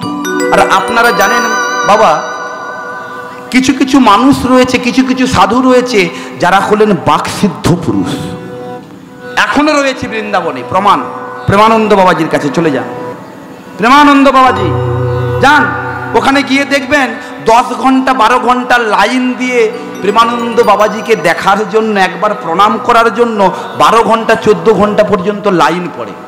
12 ঘন্টা শুধু বাবাজিকে রাত 12:30 থেকে সারা রাত্রি লাইন চলছে, বাবাজিকে শুধু একবার প্রণাম করবে। বুঝতে পেরেছেন? বাকসিদ্ধ পুরুষ। আর ওই বৃন্দাবনে তখন একজন বাকসিদ্ধ পুরুষ থাকতেন। এই দিকে মায়েরা, ঠিক আছে, বৃন্দাবনে একজন সাধু থাকতেন, যমুনার কিনারে যার কুটির ছিল, যিনি ছিলেন বাকসিদ্ধ পুরুষ। তার কাছে মা যে যা চাইতো, কেউ যদি গিয়ে বলতো যে বাবা আমার মেয়েটার বিয়ে হচ্ছে না, একটু আশীর্বাদ করে দেন, আর ওই বাবাজি যদি আশীর্বাদ করে দিত, মেয়েটার 15 দিনের মধ্যে বিয়ে হয়ে যেত। কেউ কারোর যদি ধন সম্পদের অভাব থাকে, বাবাজি যদি আশীর্বাদ করে দেয় একবার, তাহলে কিন্তু তার ধন সম্পদের আর অভাব হবে না। অর্থাৎ যে যা চাইবে সাধু বাবার কাছে গিয়ে, সাধু বাবা যদি একবার আশীর্বাদ করে দেয়, তাহলে তার সমস্ত অভাব দূরে চলে যায়। এইবারে একদিন মায়েরা এই জায়গাটা খুব মন দিয়ে শুনুন। একদিন একটা চোর ভাবছে, এত লোকের ভিড়, সবাইকে যা আশীর্বাদ করে দিচ্ছে, ফলে যাচ্ছে, আমি যদি একবার সাধু বাবার কাছে আশীর্বাদটা নিতে পারি, তাহলে তো আমার জীবনটাও সুন্দরভাবে চলে যাবে। কি আশীর্বাদ নেবে? চোর ভাবছে, এমন সময় এই কথা চিন্তা করে সন্ধ্যের সময় বাবাজি সন্ধ্যা আরতি করবে কুটিরের মধ্যে, এমন সময় হঠাৎ একটা ছায়া পড়েছে। যেই ছায়াটা পড়েছে, সাধু বাবা বলে উঠলে, সন্ধ্যের সময় কে? তখন ওই চোরটা বলে উঠলো, বাবাজি আমি একটি চোর। কি ব্যাপার? আমি সাধু, তুমি চোর, কি ব্যাপার? আমাদের এখানে কি? বলে, বাবা আমি আপনার কাছে একটা আশীর্বাদ চাইতে এসেছি। কি আশীর্বাদ? আপনি করবেন কিনা বলুন, আগে আশীর্বাদটা বলো, কি আশীর্বাদ চাইছো সেটা বলো, তারপরে তো আমি করবো কিনা ভাববো। বলে, বাবাজি আমি একটা আশীর্বাদ চাই। আমি জাতিতে আমার বৃত্তি, আমার কর্মটা হচ্ছে চুরি করা। আমাকে এমন আশীর্বাদ দিন, এইদিকে আমাকে এমন আশীর্বাদ দিন যে আমি চুরি করব, কিন্তু ধরা যেন না পড়ি। মায়েরা বুঝতে পারলেন? চোর আশীর্বাদ চাই, আমি চুরি করব কিন্তু ধরা যেন না পড়ে। বলে, ও সর্বনাশ, এটা আবার হয়? এই আশীর্বাদ আমি একদম করা যাবে না। বলে, আশীর্বাদ করবেন কিনা বলুন, না হলে সঙ্গে সঙ্গে নিজের এই কোমর দেশে হাত পুরে ছুরি একটা বের করেছে। সঙ্গে সঙ্গে সাধু বাবা তো ভয়ে চমকে উঠেছে, ছুরি। বলে, শোনো এই ছুরি দেখছেন? কি করবো, আমাকে মারবে নাকি? বলে, না আমি কি করব দেখুন। নিজের গলায় ধরেছে। বলে, ও তুমি তোমার গলা, তুমি নিজে মরে যাবে তো আমার কি? বলে, কালকে পুলিশ আসবে আর আপনাকে তুলে নিয়ে যাবে, ডেড বডি এখানে পড়ে থাকবে, আপনাকে তুলে নিয়ে যাবে, আমি নিজে মরে যাব। আমাকে হয় আশীর্বাদ করুন, না হলে আমাকে এইখানটায় আত্মবিসর্জন করতে দিন। সঙ্গে সঙ্গে সাধু বাবা বলে, দাঁড়াও দাঁড়াও দাঁড়াও, ছুরিটা ঢুকাও। সাধু চোরটা ছুরিটাকে পকেটের ভিতরে ঢুকিয়ে নিল। বলে, শোনো আমি তোমাকে আশীর্বাদ করতে পারি, কিন্তু আমার একটা শর্ত রয়েছে। বলে, কি শর্ত? বলে, আমি তোমাকে আশীর্বাদ করব, কিন্তু এই শর্তে তুমি এই কথা আমাকে দাও যেন তুমি কোনোদিন মিথ্যা কথা বলবে না।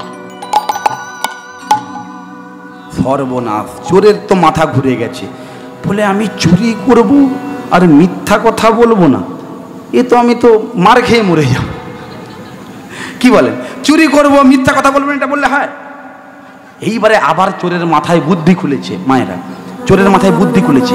বলে, সাধু বাবা যদি আমাকে আশীর্বাদ করেই দেয় যে আমি চুরি করলে ধরা পড়বো না, ধরা যদি আমি নাই পড়ি, তাহলে সত্য মিথ্যার প্রশ্ন নেই।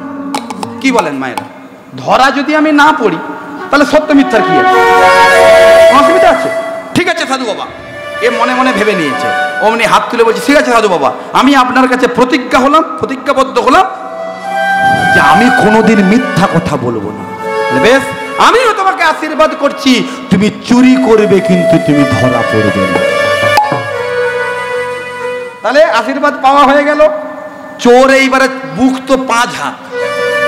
এতদিন লোকের ঘরের ঘটি বাটি চুরি করত, কলতলায় ঘটি রেখে দিয়েছে, বাটি রেখে দিয়েছে, ওইটা চুরি করে বিক্রি করে দিয়ে চলতো। আজকে চোরেরা বুক 5 হাত। সে মনে করে সর্বনাশ, আজকে যখন আমি আশীর্বাদ পেয়েছি, আজকে এই ছোটখাটো ঘটি বাটি নয়, যদি চুরি করতে হয় আজকে ওই রাজবাড়ি চুরি, আজকে রাজবাড়ি চুরি করব। রাত বাজে 12টা, 12:30। রাত 12:30টার সময় রাজবাড়ির এরকম একটা পাঁচির আছে, বড় পাঁচির। চোর কি করেছে, কোনো রকম উঠে ওই পাঁচিরের উপরে উঠেছে। মায়েরা মন দিয়ে এই জায়গাটা শুনুন। এই বাবু,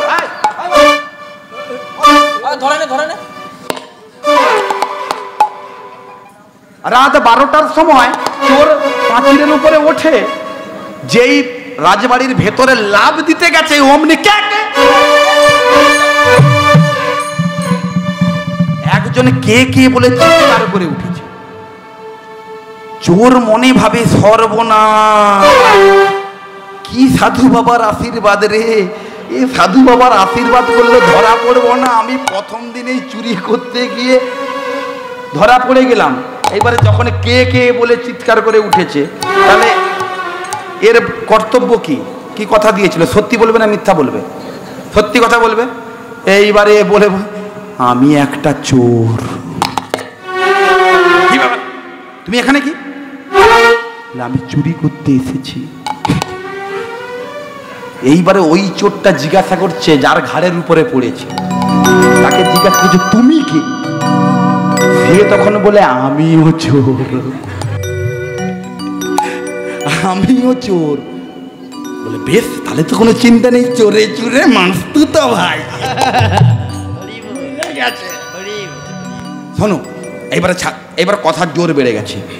শুনুন, আপনি এখানে অনেক দিন ধরে চুরি করেন, আগে থেকে পৌঁছে গেছেন, তাহলে আপনি জায়গাটা মনে রাখুন, আপনি বড় চোর, আমি ছোট চোর, কিন্তু যা ভাগাভাগি হবে দুজনের সমান সমান, এখানে কিন্তু খাত থাকবে না। বলে বেশ ঠিক আছে। তাহলে এই বড় চোরটা বলছে, যার ঘাড়ের উপরে পড়েছে বড় চোর, বলছে এই দেখো, ওই পশ্চিম দিকের একটা কক্ষ দেখছো, ওই পশ্চিম দিকের কক্ষের ভেতরে একটা সিন্ধুক আছে, ওই সিন্ধুকের চাবি, এই সিন্ধুকের চাবিটা নিয়ে সিন্ধুকে যা পাবে নিয়ে চলে আসবে। সিন্ধুকের ভেতরে, সিন্ধুকে সেন্সার লাগা, রিমোট কন্ট্রোলও আছে, সিন্ধুকের ভেতরে যা পাবে নিয়ে চলে আসবে।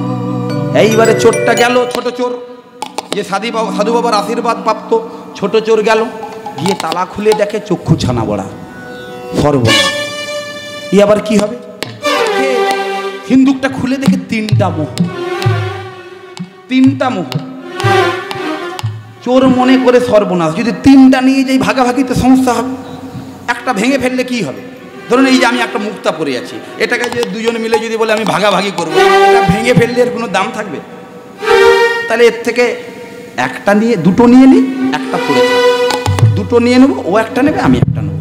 একটা ফেলে দিয়ে চোরটা দুটো নিয়ে বড় চোরের কাছে এসেছে। বড় চোরকে এসে বলছে, দেখুন ওর ভেতরে তিনটে মোহর ছিল, একটা রেখে দিয়ে এসেছি আর দুটো নিয়ে এসেছি, তোমার একটা আমার একটা দিয়ে দিল। বলছে তুমি আর একটা নিলে না কেন? বলে তিনটে নিলে ভাগাভাগিতে অসুবিধা হবে না, আমরা তো দুজন, ভাগাভাগিতে সমস্যা হবে, মানে একটা থাক, আর দুটো নিয়ে এসেছি। বলে বেশ ভালো করেছো। বলে চলো চলো পালিয়ে যাই, পালিয়ে চলো। তখন বড় চোর বলে আমার একটু কাজ রয়েছে, তুমি চলে যাও, আমি পরে যাচ্ছি। এই যখন বলেছে, ছোট চোর আবার ওই পাঁচির ডিঙিয়ে ঘরে গিয়ে একটা মোহর পেয়ে গেছে, কয়েক কোটি টাকা দাম। ঘরে গিয়ে নিশ্চিন্তের ঘুম, নাকে সর্ষে তেল দিয়ে, ভোরের বেলা গেছে তো 3টের সময়, নাকে সর্ষের তেল দিয়ে বেশ কষে ঘুমোচ্ছে। আর এমন সময় প্রভাত যখন হয়ে গেছে, রাজ দরবারে রাজা চিৎকার করে ঢাঁটরা পিটিয়ে প্রজাদেরকে ডাক করেছে, শোনো রাজ্যবাসী, গতকাল রাত্রে আমার বাড়িতে একটি চুরি হয়েছে, ওই চোরকে ধরে আনা চাই। সর্বনাশ। রাজ্যবাসী একে অপরের মধ্যে বলা বলি করে, বলে ওই দক্ষিণ পাড়াতে একটা চোর আছে, দক্ষিণ পাড়াতে একটা চোর আছে, ও তো ছোট চোর, ও রাজবাড়ি, ওর এত বড় সাহস, বলে ওই চুরি করে। সবাই বলছে, কেউ বলছে ওই চুরি করেছে। রাজা বললো, এই সেনাপতি যাও, চলে যাও। কিছু সিপাহীদেরকে নিয়ে সেনাপতি গিয়ে পৌঁছে গেছে ওই চোরের বাড়িতে। চোর দেখে একদম নাকে সরষা তেল দিয়ে বেশ কষে ঘুমোচ্ছে। যেই ঘুমোচ্ছে, এখানে সেনাপতি গিয়ে চোরকে ডেকে বলছে, যখন বলেছে ও তো ঘুমে আচমকা দেখে না সব সিপাই টিপাই সব ছুরি টুরি নিয়ে চাকু টাকু নিয়ে এসছে, কি ব্যাপার? বলে ওকে ভালো সিপাহীদেরকে বলছে সেনাপতি ভালো করে বাঁধো ওকে, পিঠ মজড়ান দিয়ে নিয়ে চলো রাজদরবারে, এই চুরি সারা ঘুম ভেঙে গেছে ওই চোরের। চোর মনে করে সর্বনাশ রে, এ কি সাধু বাবার আশীর্বাদ, এ কি সাধু বাবার আশীর্বাদ, ধরা পড়বো না বলে আশীর্বাদ নিলাম, প্রথম দিনেই তো ধরা পড়ে গেলাম, তো বিপদজনক ব্যাপার, যা হয় হবে, ঠাকুর যা রাখিয়েছে। ওই বেঁধে নিয়ে এসছে রাজ দরবারে, বলে রাজা বলছে এই গাছে বেঁধে দাও একে, বেঁধে দিয়েছে দড়ি দিয়ে ভালো করে। এইবারে জিজ্ঞাসা করছে রাজা মশাই, এই গতকালকে তুমি আমার রাজবাড়ি চুরি করেছো, কি বলবে, সত্য না মিথ্যা? সত্য বলবে না মিথ্যা বলবে? হ্যাঁ সত্য বলবে। চোর বলে হ্যাঁ আমি চুরি করেছি। কি চুরি করেছো? বলে দুটো মোহর চুরি করেছি। কটা ছিল ওখানে? তিনটে ছিল। দুটো নিলে কেন? বলে আমার সঙ্গে আরেকজন ছিল, তাকে দিয়েছি একটা আর আমি নিয়েছি একটা।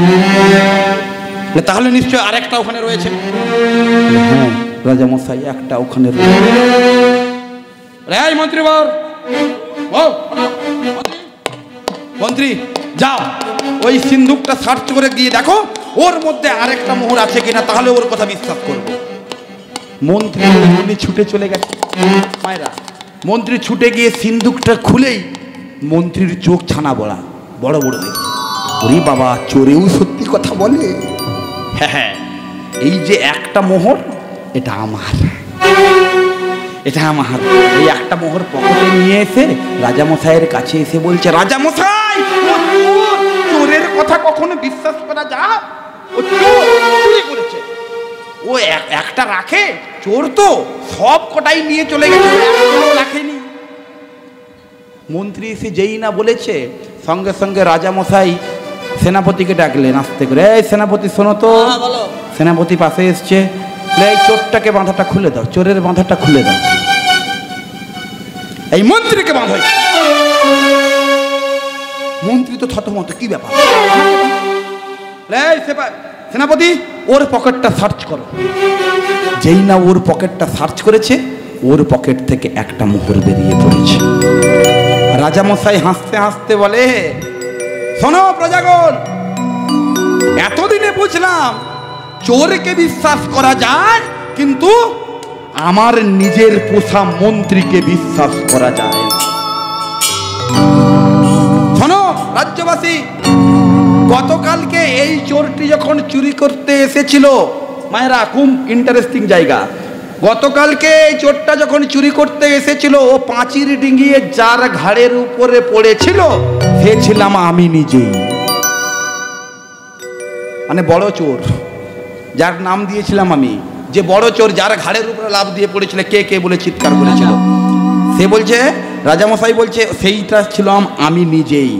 আমি রাজ্যটা পরিদর্শন করছিলাম, আমার রাজবাড়িটা পরিদর্শন করছিলাম, সেই সময় ও চুরি করতে এসে আমার ঘাড়ের উপরে লাফ দিয়েছিল। আর তিনটে মোহরের মধ্যে একটা ওখানে ছিল, দুটোর মধ্যে ও একটা নিজে নিয়ে গেছে, আমাকে একটা দিয়ে গেছে। আমি এতদিনে বুঝলাম যে আমার মন্ত্রীকে কোনোদিন বিশ্বাস করা যায় না, এই চোরটাকে যতটা আমি বিশ্বাস করব। চোরটাকে কি করলে, বাঁধনটা খুলে দাও। এর বাঁধনটা খুলে আজ থেকে এই মন্ত্রীর সিংহাসনে বসবে এই চোর, মন্ত্রীর সিংহাসনে বসবে এই চোর, আর একে কারাগারে নিক্ষেপ করো। চোরটা মন্ত্রীর সিংহাসনে বসে নয়নের জলে ভেসে যায়, ভাসতে ভাসতে চিন্তা করছে, আহারে সাধু বাবার কথা শুনে আমি একদিন সত্যি কথা বলেছি, একদিন সত্যি কথা বলেছিলাম বলে আমি চোর থেকে হয়ে গেলাম আমি মন্ত্রী। আমি যদি সাধু সঙ্গ করে সারাটা জীবন কাটাতে পারি, একদিন আমি পরম সোনা পরম গোবিন্দের চরণ আমি একদিন না একদিন পাবোই পাবোই পাবো। এই কথা চিন্তা করে ওই মন্ত্রীর সিংহাসন ছেড়ে দিয়ে ছুটতে ছুটতে ছুটতে ছুটতে আছাড় খেয়ে গিয়ে পড়লেন ওই সাধু বাবার চরণে। সাধু বাবা আপনার কথা শুনে আমি একদিন সত্যি কথা বলেছিলাম বলে আজকে আমি হয়ে গেলাম মন্ত্রী। আপনার কথাটা যদি আমি সারা জীবন শুনতে পারি তাহলে আমি একদিন প্রভু ভগবানের চরণ আমি একদিন পেয়েই যাব। আহা আহা, কি দারুণ ব্যাপার। এই হচ্ছে সাধু সঙ্গ, এই হচ্ছে বৈষ্ণব সঙ্গ। পাশাপাশি যদি গায়ে গাটাও লেগে যায় তাতেও উপকার। আজকে রাজা মুচকুন্দ সেই সাধু সঙ্গ পেয়েছে। রাজা মুচকুন্দ আজ সেই সাধু সঙ্গ পেয়ে মনের আনন্দে প্রাণ গোবিন্দ বলছে, শঙ্খচক্র গদা পদ্মধারী নারায়ণ বলছে, মুচকুন্দ চলো তোমার ঘুমের স্থানে তোমাকে পৌঁছে দিয়ে যায়। আর মনের আনন্দে গাইছে, কৃষ্ণ বলে বাহু তুলে নাচো না মন হরি বলে, কৃষ্ণ বলে বাহু তুলে নাচো না মন হরি বলে, কৃষ্ণ বলে বাহু তুলে নাচো না মন হরি বলে, কৃষ্ণ বলে বাহু তুলে নাচো না মন হরি বলে। নামেতে নাই কোনো চিন্তা,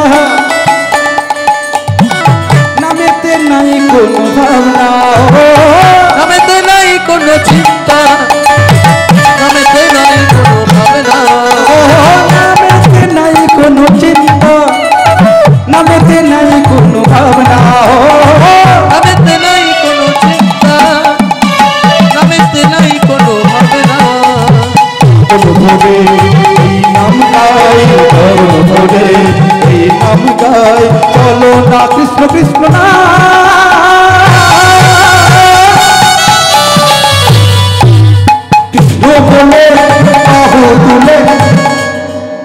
মায়েরা, আপনাদেরকে কি প্রত্যেকবারে আমাকে বলে দিতে হবে? গানগুলো শুনলে আপনারা বুঝতে পারেন না যে কিটা দিতে হয়, কি দিতে হয়। এই গানটা কেমন গান গাইছি? আমি কি দুঃখের গান গাইছি? দুঃখের গান গাইছি? আনন্দের তো। তাহলে আনন্দে কি হয়?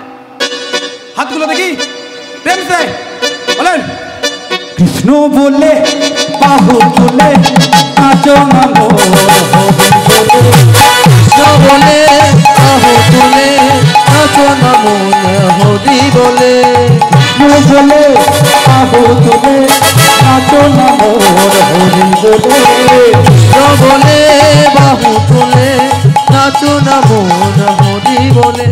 হরে কৃষ্ণ রাম কৃষ্ণ কৃষ্ণ রাম, হরে কৃষ্ণ রাম কৃষ্ণ কৃষ্ণ রাম, হরে কৃষ্ণ রাম হরে কৃষ্ণ রাম, হরে কৃষ্ণ রাম কৃষ্ণ কৃষ্ণ রাম, হরে কৃষ্ণ রাম কৃষ্ণ কৃষ্ণ রাম, হরে কৃষ্ণ রাম কৃষ্ণ কৃষ্ণ রাম, হরে কৃষ্ণ রাম কৃষ্ণ কৃষ্ণ রাম, হরে কৃষ্ণ রাম কৃষ্ণ কৃষ্ণ রাম, হরে কৃষ্ণ বলে বাহু তুলে নাচো না মোর হরি বলে, কৃষ্ণ বলে বাহু তুলে নাচো না মন হরি বলে।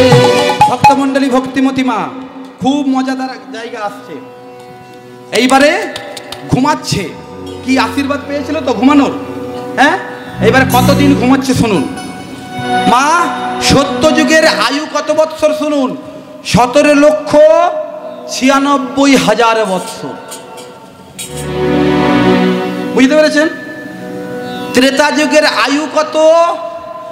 12,64,000 বৎসর। দাপর যুগের আয়ু কত? 8,64,000 বৎসর। ভালো করে শুনুন মায়েরা। কলিযুগের আয়ু 4 লক্ষ। বাহ, এই রে, খুব ভালো লাগে। এটা জানে কি করে জানলে তোমরা? কীর্তন শুনেছ কে? তাহলে বলেছো রিলস থেকে? বাহ, যাক, কাজের কাজেও লাগিয়েছে গো। শুধু রিলস গুলো শুধু খারাপ কাজে ব্যবহার হয়নি, এরা যে রিলস বানায় বা দেখে এটা কাজে লাগিয়েছে। হ্যাঁ, তাহলে কলিযুগের আয়ু কত? 4,32,000 বৎসর। হ্যাঁ, এইরকম দর্শক চাইতো, এইরকম ভক্ত না হলে কীর্তন করা যায়? সত্যি ভালো। এইবারে শুনুন, ঘুমাতে ঘুমাতে ঘুমাতে ঘুমাতে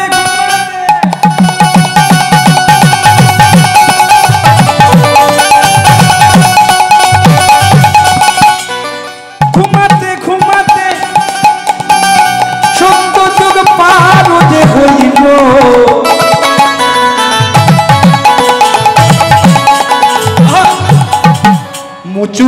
কুন্দ গুহাতে ঘুমে আচ্ছন্ন রহিল। হরে কৃষ্ণ রাম কৃষ্ণ কৃষ্ণ রাম হরে কৃষ্ণ রাম কৃষ্ণ কৃষ্ণ রাম হরে কৃষ্ণ রাম কৃষ্ণ কৃষ্ণ রাম হরে কৃষ্ণ রাম কৃষ্ণ কৃষ্ণ রাম।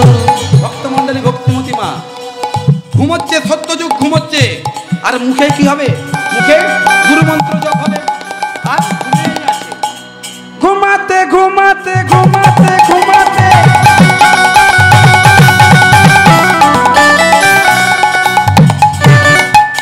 সত্যযুগ পার যে হইল।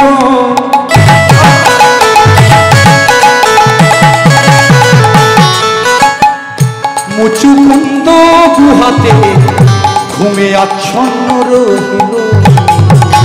হরে কৃষ্ণ রাম কৃষ্ণ কৃষ্ণ রাম হরে কৃষ্ণ রাম কৃষ্ণ কৃষ্ণ রাম হরে কৃষ্ণ রাম কৃষ্ণ কৃষ্ণ রাম। ঘুমাতে ঘুমাতে ঘুমাতে ঘুমাতে ঘুমাতে ত্রেতা যুগ পার যে হইল। 12,96,000 বছর ঘুমোচ্ছে। মুচুকুন্দ গুহাতে ঘুমে আচ্ছন্ন রহিল। হরে কৃষ্ণ রাম কৃষ্ণ রাম হরে কৃষ্ণ রাম কৃষ্ণ কৃষ্ণ রাম হরে কৃষ্ণ রাম কৃষ্ণ কৃষ্ণ রাম হরে কৃষ্ণ রাম কৃষ্ণ কৃষ্ণ রাম হরে কৃষ্ণ রাম কৃষ্ণ কৃষ্ণ রাম হরে কৃষ্ণ রাম কৃষ্ণ কৃষ্ণ রাম। ঘুমাতে ঘুমাতে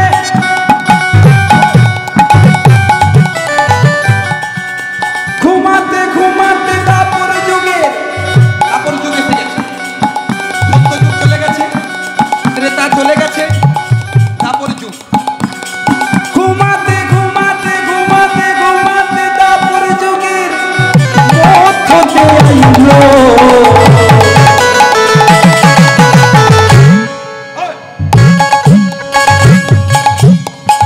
মুচুকুন্দ গুহাতে ঘুমে আচ্ছন্ন রহিল। হরে কৃষ্ণ রাম কৃষ্ণ কৃষ্ণ রাম হরে কৃষ্ণ রাম কৃষ্ণ কৃষ্ণ রাম হরে কৃষ্ণ রাম কৃষ্ণ কৃষ্ণ রাম হরে কৃষ্ণ রাম কৃষ্ণ কৃষ্ণ রাম হরে কৃষ্ণ রাম হরে কৃষ্ণ রাম হরে কৃষ্ণ রাম কৃষ্ণ কৃষ্ণ রাম।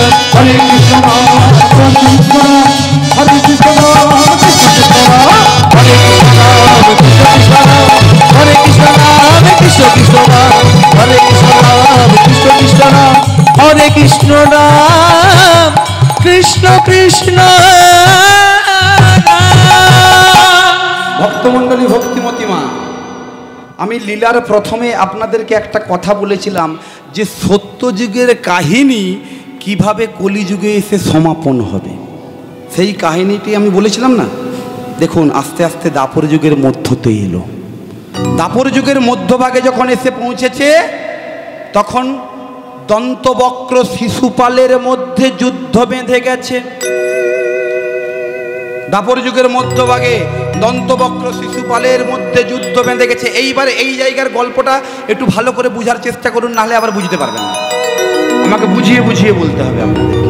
হ্যাঁ, দাপর যুগের যখন মধ্যভাগে এলো, শিশুপাল এবং দন্তবক্রের মধ্যে যুদ্ধ বেঁধে গেছে। ভগবান শ্রীকৃষ্ণচন্দ্র জন্মগ্রহণ করেছে কংসের কারাগারে, দৈবকী উদরে। মাত্র 11 বৎসর বয়সে, আমি গতকালকে বলেছিলাম 11 বৎসর বয়স পর্যন্ত বৃন্দাবন লীলা ব্রজলীলা করেছিল। কাদের মনে আছে? বলেছিলাম না? হ্যাঁ। আর তারপরে 12 বৎসর করেছিল মথুরা লীলা, তারপরে 13 বৎসর করেছিল পাণ্ডবদের সঙ্গে ঘুরেছিল, আর 89 বৎসর দ্বারকা লীলা করেছিল। বলেছিলাম, মনে আছে? এইবারে দেখুন, তখন দ্বারকা পুরী, মানে দ্বারকার যেখানে রাজা ছিলেন সেই দ্বারকা পুরীটি গঠন হয়নি। যে সময়ের ঘটনা বলছি, দ্বারকাপুরী কৃষ্ণের আমলেই, কৃষ্ণের ইচ্ছায় তৈরি হয়েছিল। কিভাবে তৈরি হয়েছিল মায়েরা একটু মন দিয়ে শুনুন। কংসকে যখন হত্যা করলো মুষ্টাঘাতের দ্বারা, একটা ঘুষির দ্বারা কংসকে মেরে দিয়েছে প্রাণ গোবিন্দ। এইবারে কংসের যিনি শ্বশুর, তিনি কে? তিনি হলেন সম্রাট জরাসন্ধ। সম্রাট জরাসন্ধ। এই সম্রাট জরাসন্ধ তখন ক্ষিপ্ত। কেন? এইবারে শুনুন। কংস পত্নী অষ্টি প্রাপ্তি, খুব ভালো করে মানেগুলো বুঝবেন। কংস পত্নী অষ্টি প্রাপ্তি, দুজন স্ত্রী, কংসের দুজন স্ত্রী, যার নাম হলো, একজনের নাম অষ্টি আর একজনের নাম প্রাপ্তি। কংস পত্নী অষ্টি প্রাপ্তি বৈধব্য হইল, কাঁদিতে কাঁদিতে মগধে উপনীত হলো, উপনীত হলো তারা, উপনীত হলো তারা, উপনীত হলো। যখন কংস মারা গেছে, আসতে কংস যখন মারা গেছে, তখন অস্থি এবং প্রাপ্তি এরা যখন বিধবা হয়ে পড়লো, তখন তারা কি আর শ্বশুরালয়ে থাকবে? তারা কি করলো? সম্রাট জরাসন্ধ কোথায়? তার রাজ্য কোথায়? মগধ। মগধ রাজ্যের রাজা ছিলেন সম্রাট জরাসন্ধ। কংস পত্নী অস্থি প্রাপ্তি বৈধব্য হইল, কাঁদিতে কাঁদিতে মগধে তারা উপনীত হলো, উপনীত হলো তারা, উপনীত হলো। কেঁদে কেঁদে কেঁদে পিতা পাইতে ধরিল, পিতা নয়নের জলে তারা বুক ভাসাইল, বুক ভাসাইল তারা, বুক ভাসাইল। এইবারে এতে কেউ বলিয়া নর,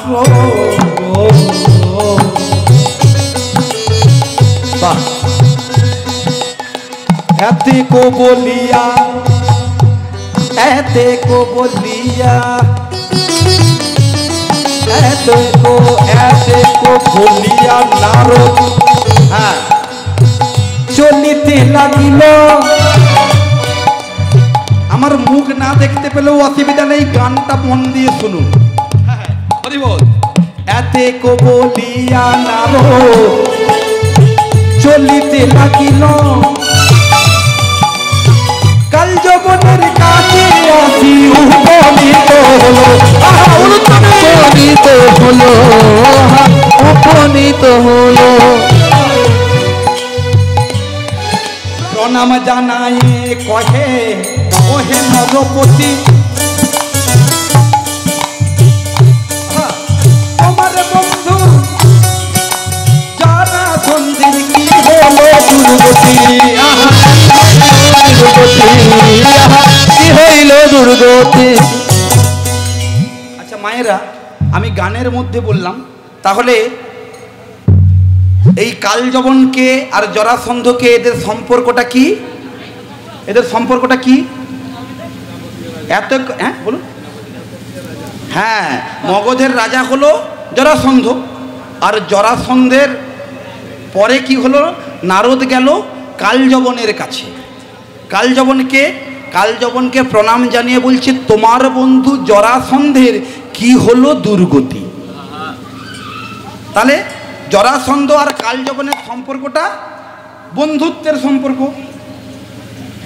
বুঝতে পেরেছেন মায়েরা? বুঝতে পেরেছেন তো? হ্যাঁ। তখন কালযবনে কহে, কালযবন নারদে পুছে বারে বারে, মানে জিজ্ঞাসা করে বারে বারে, আমার বন্ধু জরাসন্ধের কি হলো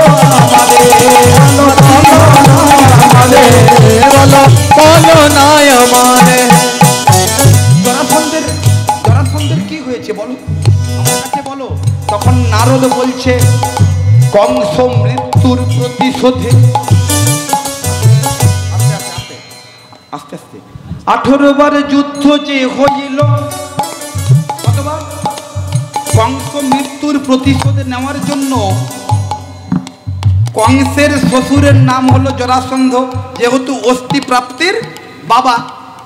সেই কংস পত্নী সেখানে পড়ে আছে, তার বাবার কাছে পড়ে আছে। তারা যখন ক্রন্দন করছে, তাদের ক্রন্দনের জন্য জরাসন্ধ কৃষ্ণকে আক্রমণ করেছে, অর্থাৎ মথুরা আক্রমণ করেছে 18 বার। কংস মৃত্যুর প্রতিশোধে 18 বার যুদ্ধ যে হলো, প্রতিবার কৃষ্ণের নিকট পরাজিত হলো, পরাজিত হলো, পরাজিত হলো। সঙ্গে সঙ্গে কালযবনের ক্রোধ সৃষ্টি হয়ে গেছে। কি আমার বন্ধু 18 বার পরাজিত হয়েছে? কালযবন ক্ষিপ্ত হয়ে, মায়েরা এইদিকে, রং দলের গান শুনে শুনে কোমরে ব্যথা করলে হবে না, আর বেশি সময় নেই। হ্যাঁ, আর 15 মিনিটে শেষ করবো। হ্যাঁ, আর 15 মিনিট আমার শেষ হয়ে যাবে, আপনারা এত ছটফট করবেন। হ্যাঁ, কংস মৃত্যুর প্রতিশোধে 18 বার যুদ্ধ হয়েছে, প্রতিবার কৃষ্ণের নিকট জরাসন্ধ পরাজিত হয়েছে। তখন কালযবন কহে, শোনো মুনিবর, এখনই কৃষ্ণকে আমি বিনাশ করিব, বিনাশ করিব, বিনাশ করিব। কালযবন ক্ষিপ্ত হয়ে গেছে, আমার বন্ধুর অপমান, 18 বার পরাজিত হয়েছে, আজকে আমি আমার সৈন্যদের নিয়ে। তাহলে কালযবনের যত সৈন্য সামন্ত আছে, মহারথে যবনেরা রধিল নগর, নগরের লোক সব ত্রাসিত মন্তর। মহারথে যখন ওই যবনের সৈন্যগণ যখন রধিল, ওই মথুরাপুরী যখন চারিদিকে ঘিরে ফেলেছে, তখন জরাসন্ধ বসে বসে ভাবছে যে আমার বন্ধু কালযবন, সে যখন মথুরাকে আক্রমণ করেছে, আমার অপমানের জন্য আমি বসে থাকবো? কি বলেন? আমার জন্য আমার বন্ধু লড়াই করতে লেগেছে, আমি হাত গুটিয়ে বসে থাকবো? জরাসন্ধও তার সৈন্য সামন্ত নিয়ে চারিদিক, আর এদিকে কালযবন তার সৈন্য সামন্ত নিয়ে সারা মথুরাপুরী চারিদিকে ঘিরে ফেলেছে, সৈন্য সামন্ত নিয়ে, অস্ত্র শস্ত্র নিয়ে। হাহা, দাদা বলাই বিশ্বকর্মায় ওই মথুরা নগরের মধ্যে যত নগরবাসী ছিল, তারা সব ভয়ে ভীত সন্ত্রস্ত। আর মথুরার যত নগর নাগরী ছিল, তারা যখন ভয়ে ভীত, তখন দাদা বলাই বিশ্বকর্মায় শরণ করিল। বিশ্বকর্মা তথায়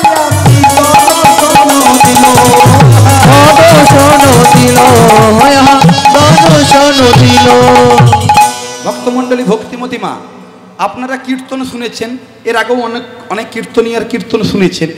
এখন যে সুরটার মধ্য দিয়ে আমরা কীর্তনটা গাইছি, এই মুহূর্তে যে সুরের উপর দিয়ে কীর্তনটা গাইছি, এই সুরটা কিন্তু প্রকৃত কীর্তনের সুর নয়। আপনারা জানবেন, যারা কবি গান শোনেন, কবি গান শুনেছেন? কবি গান, অসীম সরকারের কবি গান বিখ্যাত। এই অসীম সরকারের কবি গান বললে সবাই বুঝবেন, সেই জন্য অসীম সরকারের কবি গান বললাম, কিন্তু এটা কবি গানেরই সুর। এই কবি গানের সুরে এই যে ছন্দের যে ছন্দগুলো মিলিয়ে মিলিয়ে কথা বলা, এগুলো আমি এবং আমার বাবা একজন প্রখ্যাত কীর্তনিয়া, বেতার এবং কলকাতা আকাশবাণীর প্রখ্যাত একজন কীর্তনিয়া, আমি আর আমার বাবা দুজনে মিলে আলোচনা করে এই স্ক্রিপ্টটা সাজিয়েছি। এই যে শ্লোক সিদ্ধান্তগুলো, শ্লোকের আকারে, ছন্দের আকারে, কবিতার আকারে বলা, এগুলো আমি আর আমার বাবা দুজনে মিলে এই শ্লোকগুলো লিখেছি। দাদা বলাই বিশ্বকর্মায় শরণ করিল, বিশ্বকর্মা তথায় আসি উপনীত হলো, উপনীত হলো। মথুরার অদূরেতে, যারা মথুরাতে গেছেন তারা জানবেন, কিছুটা দূরেই কিন্তু বিরাট সমুদ্র রয়েছে। মথুরার অদূরেতে সমুদ্র মাঝেতে আদেশিলা বিশ্বকর্মায় পুরী নির্মাণিতে, আহা পুরী নির্মাণিতে, আহা পুরী নির্মাণিতে। বিশ্বকর্মা, বিশ্বকর্মা, তোমাকে ডেকেছি, আমার ভাই বলেছে, সেই জন্য তোমাকে ডেকেছি। শোনো, তোমার কর্ম হবে সমুদ্রের মাঝখানে। মায়েরা শুনুন মন দিয়ে, সমুদ্রের মাঝখানে গিয়ে একটা পুরী অর্থাৎ রাজপ্রাসাদ নির্মাণ করো, যেখানে এই মথুরার যত লোক আছে, মথুরার যত মথুরাবাসী আছে, এদেরকে ওখানে ট্রান্সফার করে পুনর্বাসন দিতে পারে। মানে মথুরা গোটা খালি করে দেবো, খালি করে দিয়ে ওই সমুদ্রের মাঝখানে যে পুরী নির্মাণ করব, সেই পুরী নির্মাণে সেই ঘরের মধ্যে যেন মথুরাবাসীকে সকলকে রাখতে পারি। বুঝতে পেরেছেন? এইবারে বিশ্বকর্মা তথাই গিয়া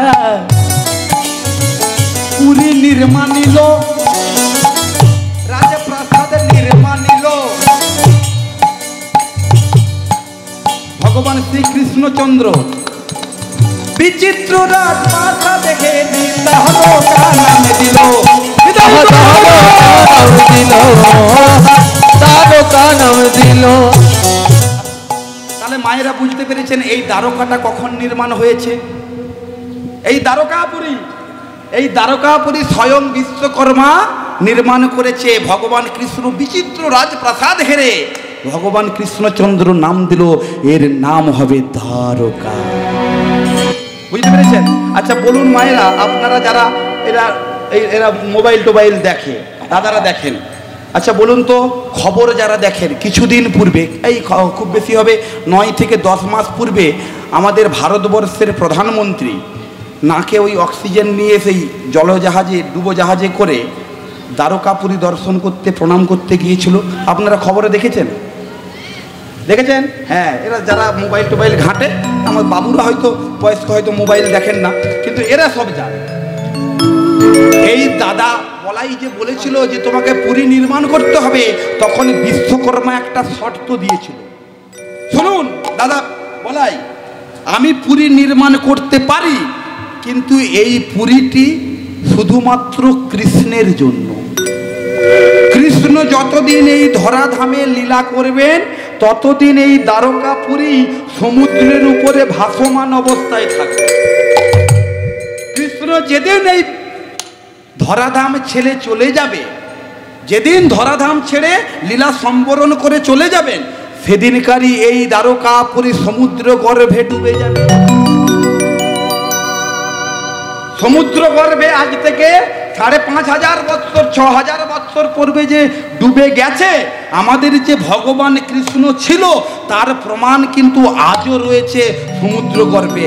আপনার হয়তো লক্ষাধিক টাকা খরচা হবে, আপনারা সেই দ্বারকাপুরী বিশ্বকর্মার বানানো ভগবান কৃষ্ণের নির্দেশে সমুদ্র গর্ভে আজও প্রমাণ দেওয়ার জন্য রয়েছে, আজও রয়েছে। যারা প্রমাণ চান, যারা বলেন, অনেকে প্রশ্ন করেন আমার কাছে, সত্যিই কি কৃষ্ণ ছিল? অনেকে প্রশ্ন করে। যারা প্রশ্ন করে তাদের উদ্দেশ্যে বলবো, তারা যেন দ্বারকাপুরীটা গিয়ে দেখে আসে সমুদ্রের গর্ভে। এগুলো শাস্ত্রে আমরা পড়েছি, কয়েক শত বছর পূর্বে শাস্ত্র লেখা হয়েছে, শত শত বছর পূর্বে, কিন্তু আজও আমরা সেই তার প্রমাণ দেখতে পাই, আজও প্রমাণ দেখতে পাই। এই পুরী নির্মাণ করেছে। আর দাদা বলাইয়ের কাজ কি? সমুদ্রের মাঝখানে ঘর, মানে রাজপ্রাসাদ হয়েছে, একটাই রাস্তা, রাস্তায় ওই সমুদ্র রাজপ্রাসাদে যাওয়ার একটাই গেট। এই রাস্তা ছাড়া আর বিভিন্ন জায়গা থেকে ঢোকা যাবে না ওই রাজপ্রাসাদে। আর ওই রাজপ্রাসাদের গেটে দাঁড়িয়ে থাকবে স্বয়ং শঙ্করসন নারায়ণ বলরাম দাদা, ভেতরে থাকবে মথুরাবাসী, আর বলরাম দাদা থাকবে দাঁড়িয়ে। এইবারে কৃষ্ণ মনে করলো সকলকে ট্রান্সফার করে দিয়েছে ওই নতুন রাজপ্রাসাদে দ্বারকাপুরীতে।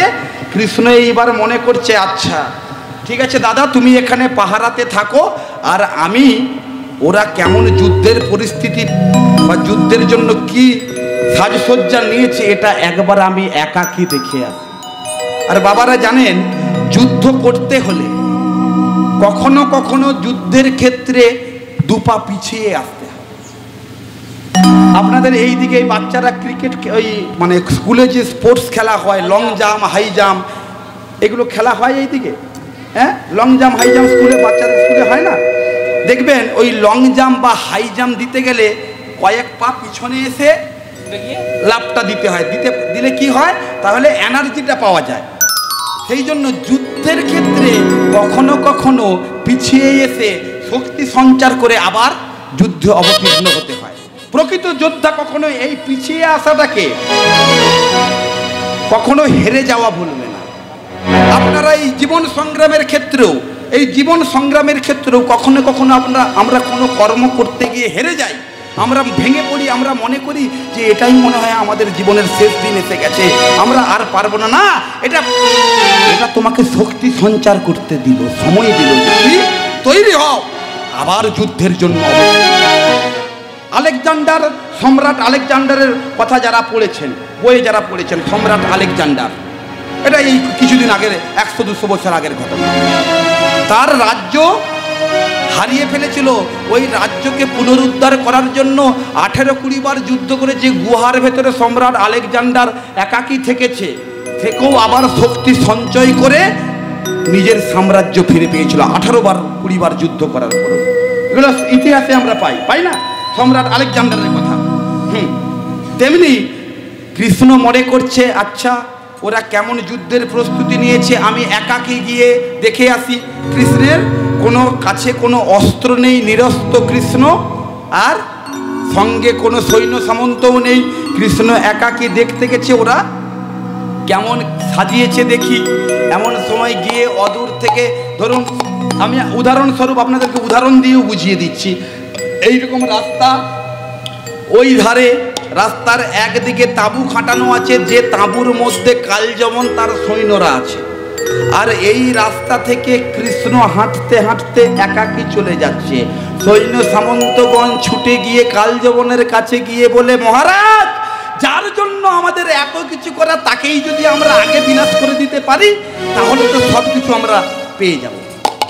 যেই না বলেছে অমনি কালযমন তড়ি ঘড়ি ছুটে এসে কৃষ্ণকে বলছে, কৃষ্ণ দাঁড়াবে, অমনি হাঁটার গতিবেগ বাড়িয়ে দিয়েছে, আরো তীব্র গতিতে হাঁটছে, কৃষ্ণ দাঁড়িয়ে যাও। এইবারে যখন কালযবনের সৈন্য সামন্ত যখন পিছনে পিছনে কৃষ্ণের পিছনে পিছনে ধাওয়া করেছে, সঙ্গে সঙ্গে কৃষ্ণ আরো ছুটতে শুরু করেছে। যবনে দেখিয়া কৃষ্ণ ছুটিতে লাগিল, যবনে দেখিয়া কৃষ্ণ ছুটিতে লাগিল, যবনে দেখিয়া কৃষ্ণ ছুটিতে লাগিল, যবনে দেখিয়া কৃষ্ণ ছুটিতে লাগিল।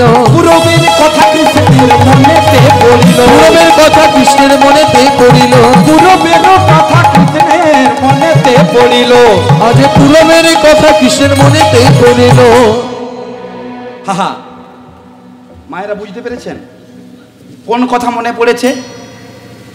আজ উদ্ধার হবে গো, উদ্ধার হবে গো, যবন উদ্ধার হবে গো, যবন উদ্ধার হবে গো, যবন বিনাশ হবে গো, যবন বিনাশ হবে গো, যবন বিনাশ হবে গো, যবন বিনাশ হবে গো, ধনেতে আনন্দ ধরে বিনাশ হবে গো, ধনেতে আনন্দ ধরে যবন বিনাশ হবে গো, ধনেতে আনন্দ এতে যবন বিনাশ হবে গো, ধনেতে আনন্দ এতে যবন বিনাশ হবে গো। খুব আনন্দ হয়েছে ভগবান কৃষ্ণের। এই হচ্ছে সুযোগ। ভগবানের হাতে কিন্তু কোনো অস্ত্র নেই, ভগবান ছুটে পালিয়ে যাচ্ছে। কালযবন তার সৈন্য সামন্ত নিয়ে শত শত যোজন রজ্জু মানে দড়ি নিয়ে ছুটেছে। কৃষ্ণ দাঁড়াও, তোমাকে এক্ষুনি বাঁধবো, তোমাকে এক্ষুনি বাঁধবো। দড়ি নিয়ে ছুটেছে কৃষ্ণকে বাঁধবে বলে। ভক্তমণ্ডলী, ভক্তিমতী মা বলুন তো, ভগবানকে দড়ি দিয়ে বাঁধা যায়? মায়েরা, ভগবানকে দড়ি দিয়ে বাঁধতে পারবেন? ভগবানকে দড়ি দিয়ে বাঁধা সম্ভব নয়। যেটার চেষ্টা করেছিল মাতা যশোমতী। মাতা যশোদা যতবার বাঁধতে যায়, কতটা উদু খোলে, যতবার বাঁধতে যায় কতটা 2 কড়া কম পড়ে যায়। যতবার বাঁধতে যায় 2 কড়া কম পড়ে যায়। কারণ হাহা, মায়ের হৃদয়ে ভক্তি নেই। গোপালের প্রতি বাৎসল্য প্রেমিত ভক্তি নেই। এই কারণে ভগবানকে যদি বাঁধতে হয় এই তড়ি দিয়ে বাঁধতে পারবে না। তাহলে কি চাই? ভক্তি ডোরে বাঁধো তারে,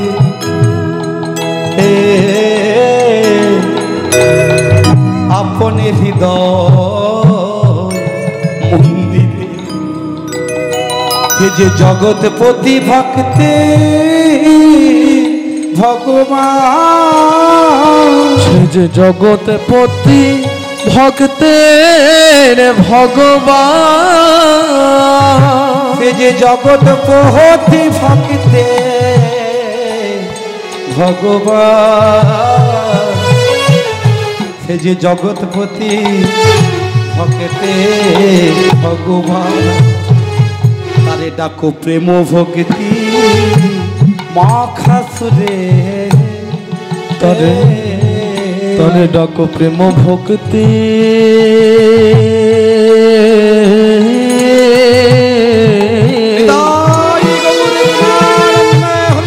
ভক্তি মাখা সুরে তারে তারে ডাকো প্রেম ভক্তি মাখাসুরে তারে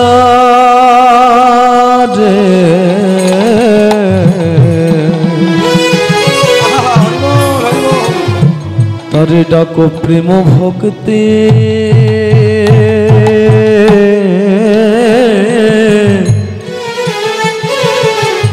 ভক্তি মাখা সুরে। ভক্তমণ্ডলী, ভক্তিমতী মা ভগবানকে যদি পেতে হয় ভক্তির ডোরে পেতে হয়।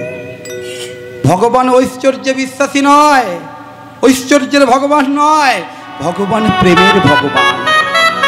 প্রেম যদি আপনার হৃদয়ে না থাকে, মীরাবাই সেই জন্য বলল,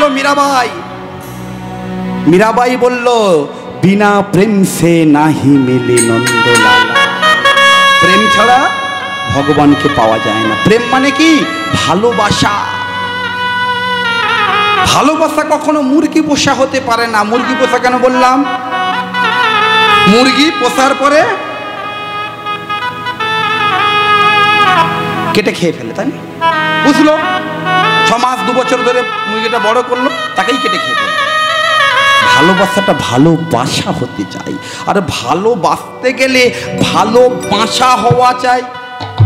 ভালোবাসা মানে ভালো ঘর চাই, হৃদয়। সেই কারণে মীরাবাই বললেন, সাধন করনা চাই রে মনবা। হিন্দি ভজনের মাধ্যমে বললেন, সাধন করনা চাই রে মনবা, भजन करना चाहिए, साधन करना चाहिए मनवा, भजन करना चाहिए, साधन करना चाहिए मनवा, भजन करना चाहिए, साधन करना चाहिए मनवा, भजन करना चाहिए, साधन करना चाहिए मनवा, भजन करना चाहिए। प्रेम लगाना चाहिए मनवा, प्रेम लगाना चाहिए, प्रेम लगाना चाहिए मनवा, विधि लगाना चाहिए, प्रेम लगाना, प्रेम लगाना, हृदय प्रेम থাকা চাই, प्रेम लगाना चाहिए मनवा, प्रेम लगाना चाहिए, प्रेम लगाना चाहिए मनवा, बीज लगाना चाहिए, साधन करना चाहिए मनवा, भजन करना चाहिए, साधन करना चाहिए मनवा, भजन करना चाहिए, साधन करना चाहिए मनवा, भजन करना चाहिए, साधन करना चाहिए मनवा, भजन करना चाहिए। ভক্তমণ্ডলী, ভক্তিমতী মা, প্রেম চাই হৃদয়ে। আর কি বলছেন মীরাবাই? তুলসী পূজন সে হরি মিলে তো। ও মায়েরা, আপনাদের এই ঝাড়খণ্ডে আসতে, আপনাদের ঝাড়খণ্ডে বাড়ি বাড়ি তুলসী পূজার করার নিয়ম রয়েছে। তুলসী, এইদিকে মায়েরা, তুলসী পুজো করার নিয়ম রয়েছে তো? হ্যাঁ, এই নীল শাড়ি মা দুর্বল হয়ে পড়েছে। ঘুম কি পায় না? এমন করুণ দৃষ্টিতে দেখছে, আমারই দুঃখ লাগছে। মা একটু পরে করতালি দাও দেখি, একদম সব এলা কেটে যাবে। হ্যাঁ দেখুন মা, তুলসী পূজন সে হরি মিলে তো मैं पूजू तुलसी झाड़, पत्थर पूजले हरि मिले तो मैं पूजू पहाड़। ভক্তমণ্ডলী ভক্তিমতী মা ভালো করে বুঝুন, তুলসী পুজো করলে যদি হরিকে পাওয়া যেত, আমার ঘরের চারিদিকে আমি তুলসীর বাগান বসিয়ে দেবো, আর প্রতিদিন তাহলে ভগবানকে কাল থেকে পাবো। কি বলেন মায়েরা? হ্যাঁ, আর যদি পাথর মানে এখানে এই যে আমাদের বাবাজি বসে আছেন, ইনি হয়তো শালগ্রাম শিলার পুজো করেন। শালগ্রাম শিলা বোঝেন তো বাবা? বোঝেন, সেদিকে বোঝেন তো শালগ্রাম শিলা? তাহলে সেই পাথরটাকে মানে পাথরের মূর্তিকে যদি পুজো করলে যদি ভগবানকে পাওয়া যেত, তাহলে আপনাদের পাহাড়ের অভাব নেই, যেদিকে তাকাবেন সেই দিকেই পাহাড়, সেখানে গিয়ে শুধু পুজো করলে তাহলে ভগবানকে পেয়ে যাবো। তুলসী পূজন সে হরি মিলে তো मैं पूजू तुलसी झाड़, पत्थर पूजले हरि मिले तो मैं पूजू पहाड़। साधन करना चाहिए भगवान, भजन करना चाहिए, साधन करना चाहिए मनोभाव, भजन करना चाहिए, साधन करना चाहिए मनोभाव, भजन करना चाहिए। निर्नहन से हरि मिले तो जलु जंतु हो,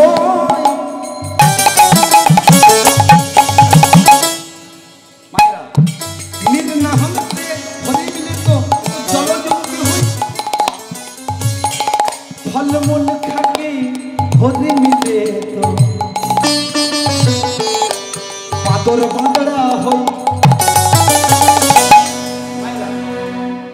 জল খেলে যদি মানে অনেকে এইদিকে একাদশী করার নিয়ম আছে বাবা, হ্যাঁ একাদশী করার নিয়ম আছে, অনেকে দেখবেন নির্জলা একাদশী করে, অনেকে দেখবেন আমাদের ওইদিকে খুবই ভীষণভাবে প্রচলন, আমাকেও কখনো কখনো করতে হয়। তাহলে নির্নহন সে হরি মিলে তো মানে শুধু জল খেয়ে থেকে কোনো কিছু ভাত খাবো না, শুধু জল খাবো, তাতেই যদি হরিকে পাওয়া যেত, তাহলে নদীতে পুকুরে কত মাছ, কত হাঙর, কুমির, তিমি মাছ, এরা তো সর্বপ্রথম ভগবানকে পেয়ে যেত। কি বলেন? হ্যাঁ পেত না? আর ফলমূল খেয়ে একাদশী করেছি, ভাত রুটি খাওয়া যাবে না, সকাল থেকে সন্ধ্যা পর্যন্ত শুধু ফল, আপেল কলা পেঁপে যা আছে শুধু খেয়ে যাচ্ছি। निर्नहन से हरि मिले तो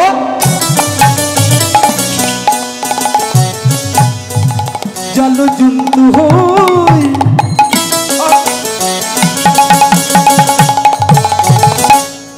फल मूल खाके हरि मिले तो बादर बादड़ा हो। साधन करना चाहिए मनवा, भजन करना चाहिए, साधन करना चाहिए मनवा, भजन करना चाहिए, साधन करना चाहिए मनवा, भजन करना चाहिए। दूध पीने से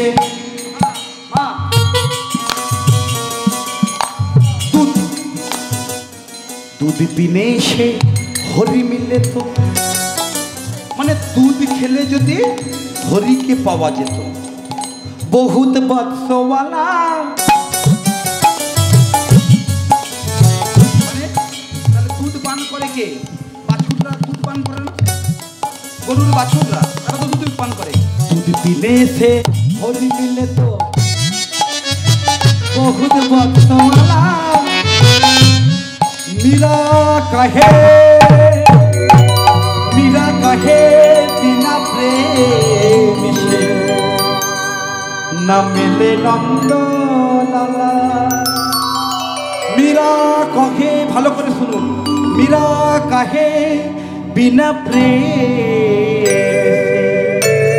न मिले नंदलाला साधन करना साधन करना चाहिए मनवा साधन करना चाहिए साधन करना चाहिए मनवा साधन करना चाहिए। ভক্তমণ্ডলী ভক্তিমতী মা এই কথাটা কেন বললাম, এই গানটা কেন গাইলাম? যে যবন কাল যবন তার হৃদয়ে তো ভক্তি ভাব প্রেম ভালোবাসা এগুলো নেই, সে ভগবানের উপরে প্রতিশোধ নিতে চাইছে। ভগবান কি তার ডাকে সাড়া দেবে? কি বলে সাড়া দেবে? এমনি যখন কৃষ্ণ ছুটে ছুটে পালিয়ে যাচ্ছে আর যবনের সৈন্য সামন্ত এবং কাল যবন তারা পিছনে পিছনে ছুটছে, তখন কৃষ্ণ যখন পালিয়ে যাচ্ছে কৃষ্ণকে দেখি যবন ছুটিতে লাগিল, কৃষ্ণকে দেখি যবন ছুটিতে লাগিল, কৃষ্ণকে দেখি যবন ছুটিতে লাগিল, কৃষ্ণকে দেখি যবন ছুটিতে লাগিল। গিরি পর্বত গুহায় আসি উপনীত হলো, গিরি পর্বত গুহায় আসি উপনীত হলো, গিরি পর্বত গুহায় আসি উপনীত হলো, গিরি পর্বত গুহায় আসি উপনীত হলো। আহা ভক্তমণ্ডলী ভক্তিমতী মা, কৃষ্ণও ছুটতে লেগেছে সামনে সামনে। কৃষ্ণ যেদিক যায় আর কাল যবনের সৈন্যগণ এক পা দু পা করে হাঁটতে হাঁটতে ছুটতে ছুটতে কৃষ্ণর পথ অনুসরণ করে গুহায় এসে উপস্থিত হয়েছে। কৃষ্ণ সবার আগে পৌঁছে গেছে, কৃষ্ণ সবার আগে পৌঁছে গেছে। পৌঁছে গিয়েই কৃষ্ণ দেখতে পাচ্ছে সর্বনাশ। মায়েরা এই জায়গাটা শেষের কাহিনী, এইদিকে মন দিয়ে খুব মন দিয়ে শুনুন।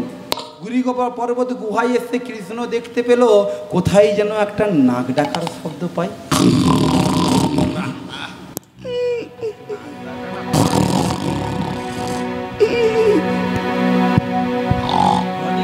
নাক ডাকার শব্দ কৃষ্ণ পাচ্ছে।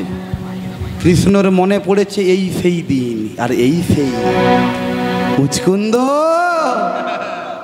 সত্য যুগ থেকে এটা দাপর যুগ, সত্য গেল ত্রেতা গেল, দাপর যুগের শেষ প্রায়। তুমি এখনো ঘুমাচ্ছ মুচকুন্দ, আজকে তোমার দ্বারাই এই কাজ সম্পন্ন হবে। এইবারে বলুন তো মায়েরা, কি কি আশীর্বাদ নারায়ণ অবতারে দিয়েছিল? সব ভুলে গেছি আর মনে নেই। এই প্রশ্ন করে এত রাতে। প্রথম ঘুমের আশীর্বাদ দিল, তারপরে কি দিল? হ্যাঁ, কেউ যাতে না ঘুম ভাঙিয়ে দেয় আরেকটা, তারপরে দিল কি বিছানা, সেটাও দিয়ে দিল। তারপরে কি? হ্যাঁ, মন্ত্র জপ, মন্ত্র জপ, গুরু মন্ত্র জপ হবে, নয়ন ঘুমাবে বদন জাগবে।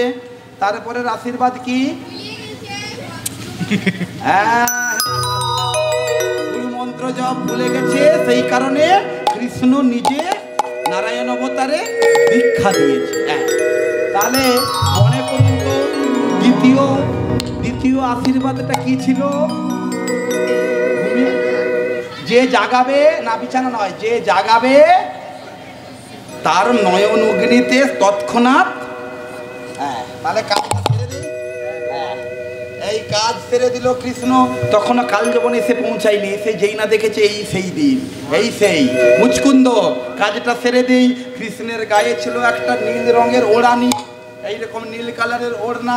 এই ওড়ানিটাকে অনুসরণ করতে করতে কাল যবন পিছন দিক থেকে ছুটেছে, আর আগে তো কৃষ্ণ পৌঁছে গেছে, আর কৃষ্ণ সেই নিজের ওড়নাটিকে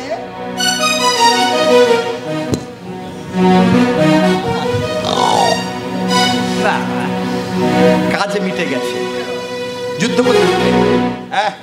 দেখেন ঘুমাচ্ছে, তার উপরে মুচকুন্দ ঘুমাচ্ছে, তার উপরে নিজের ওড়নাটা নীল কালারের ওড়নাটা এই না দিয়ে দিয়ে কৃষ্ণ গুহার একটা আড়াল থেকে চুপটি করে চোরাকানাই, কৃষ্ণের আরেক নাম চোরাকানাই না, ছোটবেলা মাখন চুরি করে খেত, চোরাকানাই চোরের মতো দেখতে কি হয় দেখি।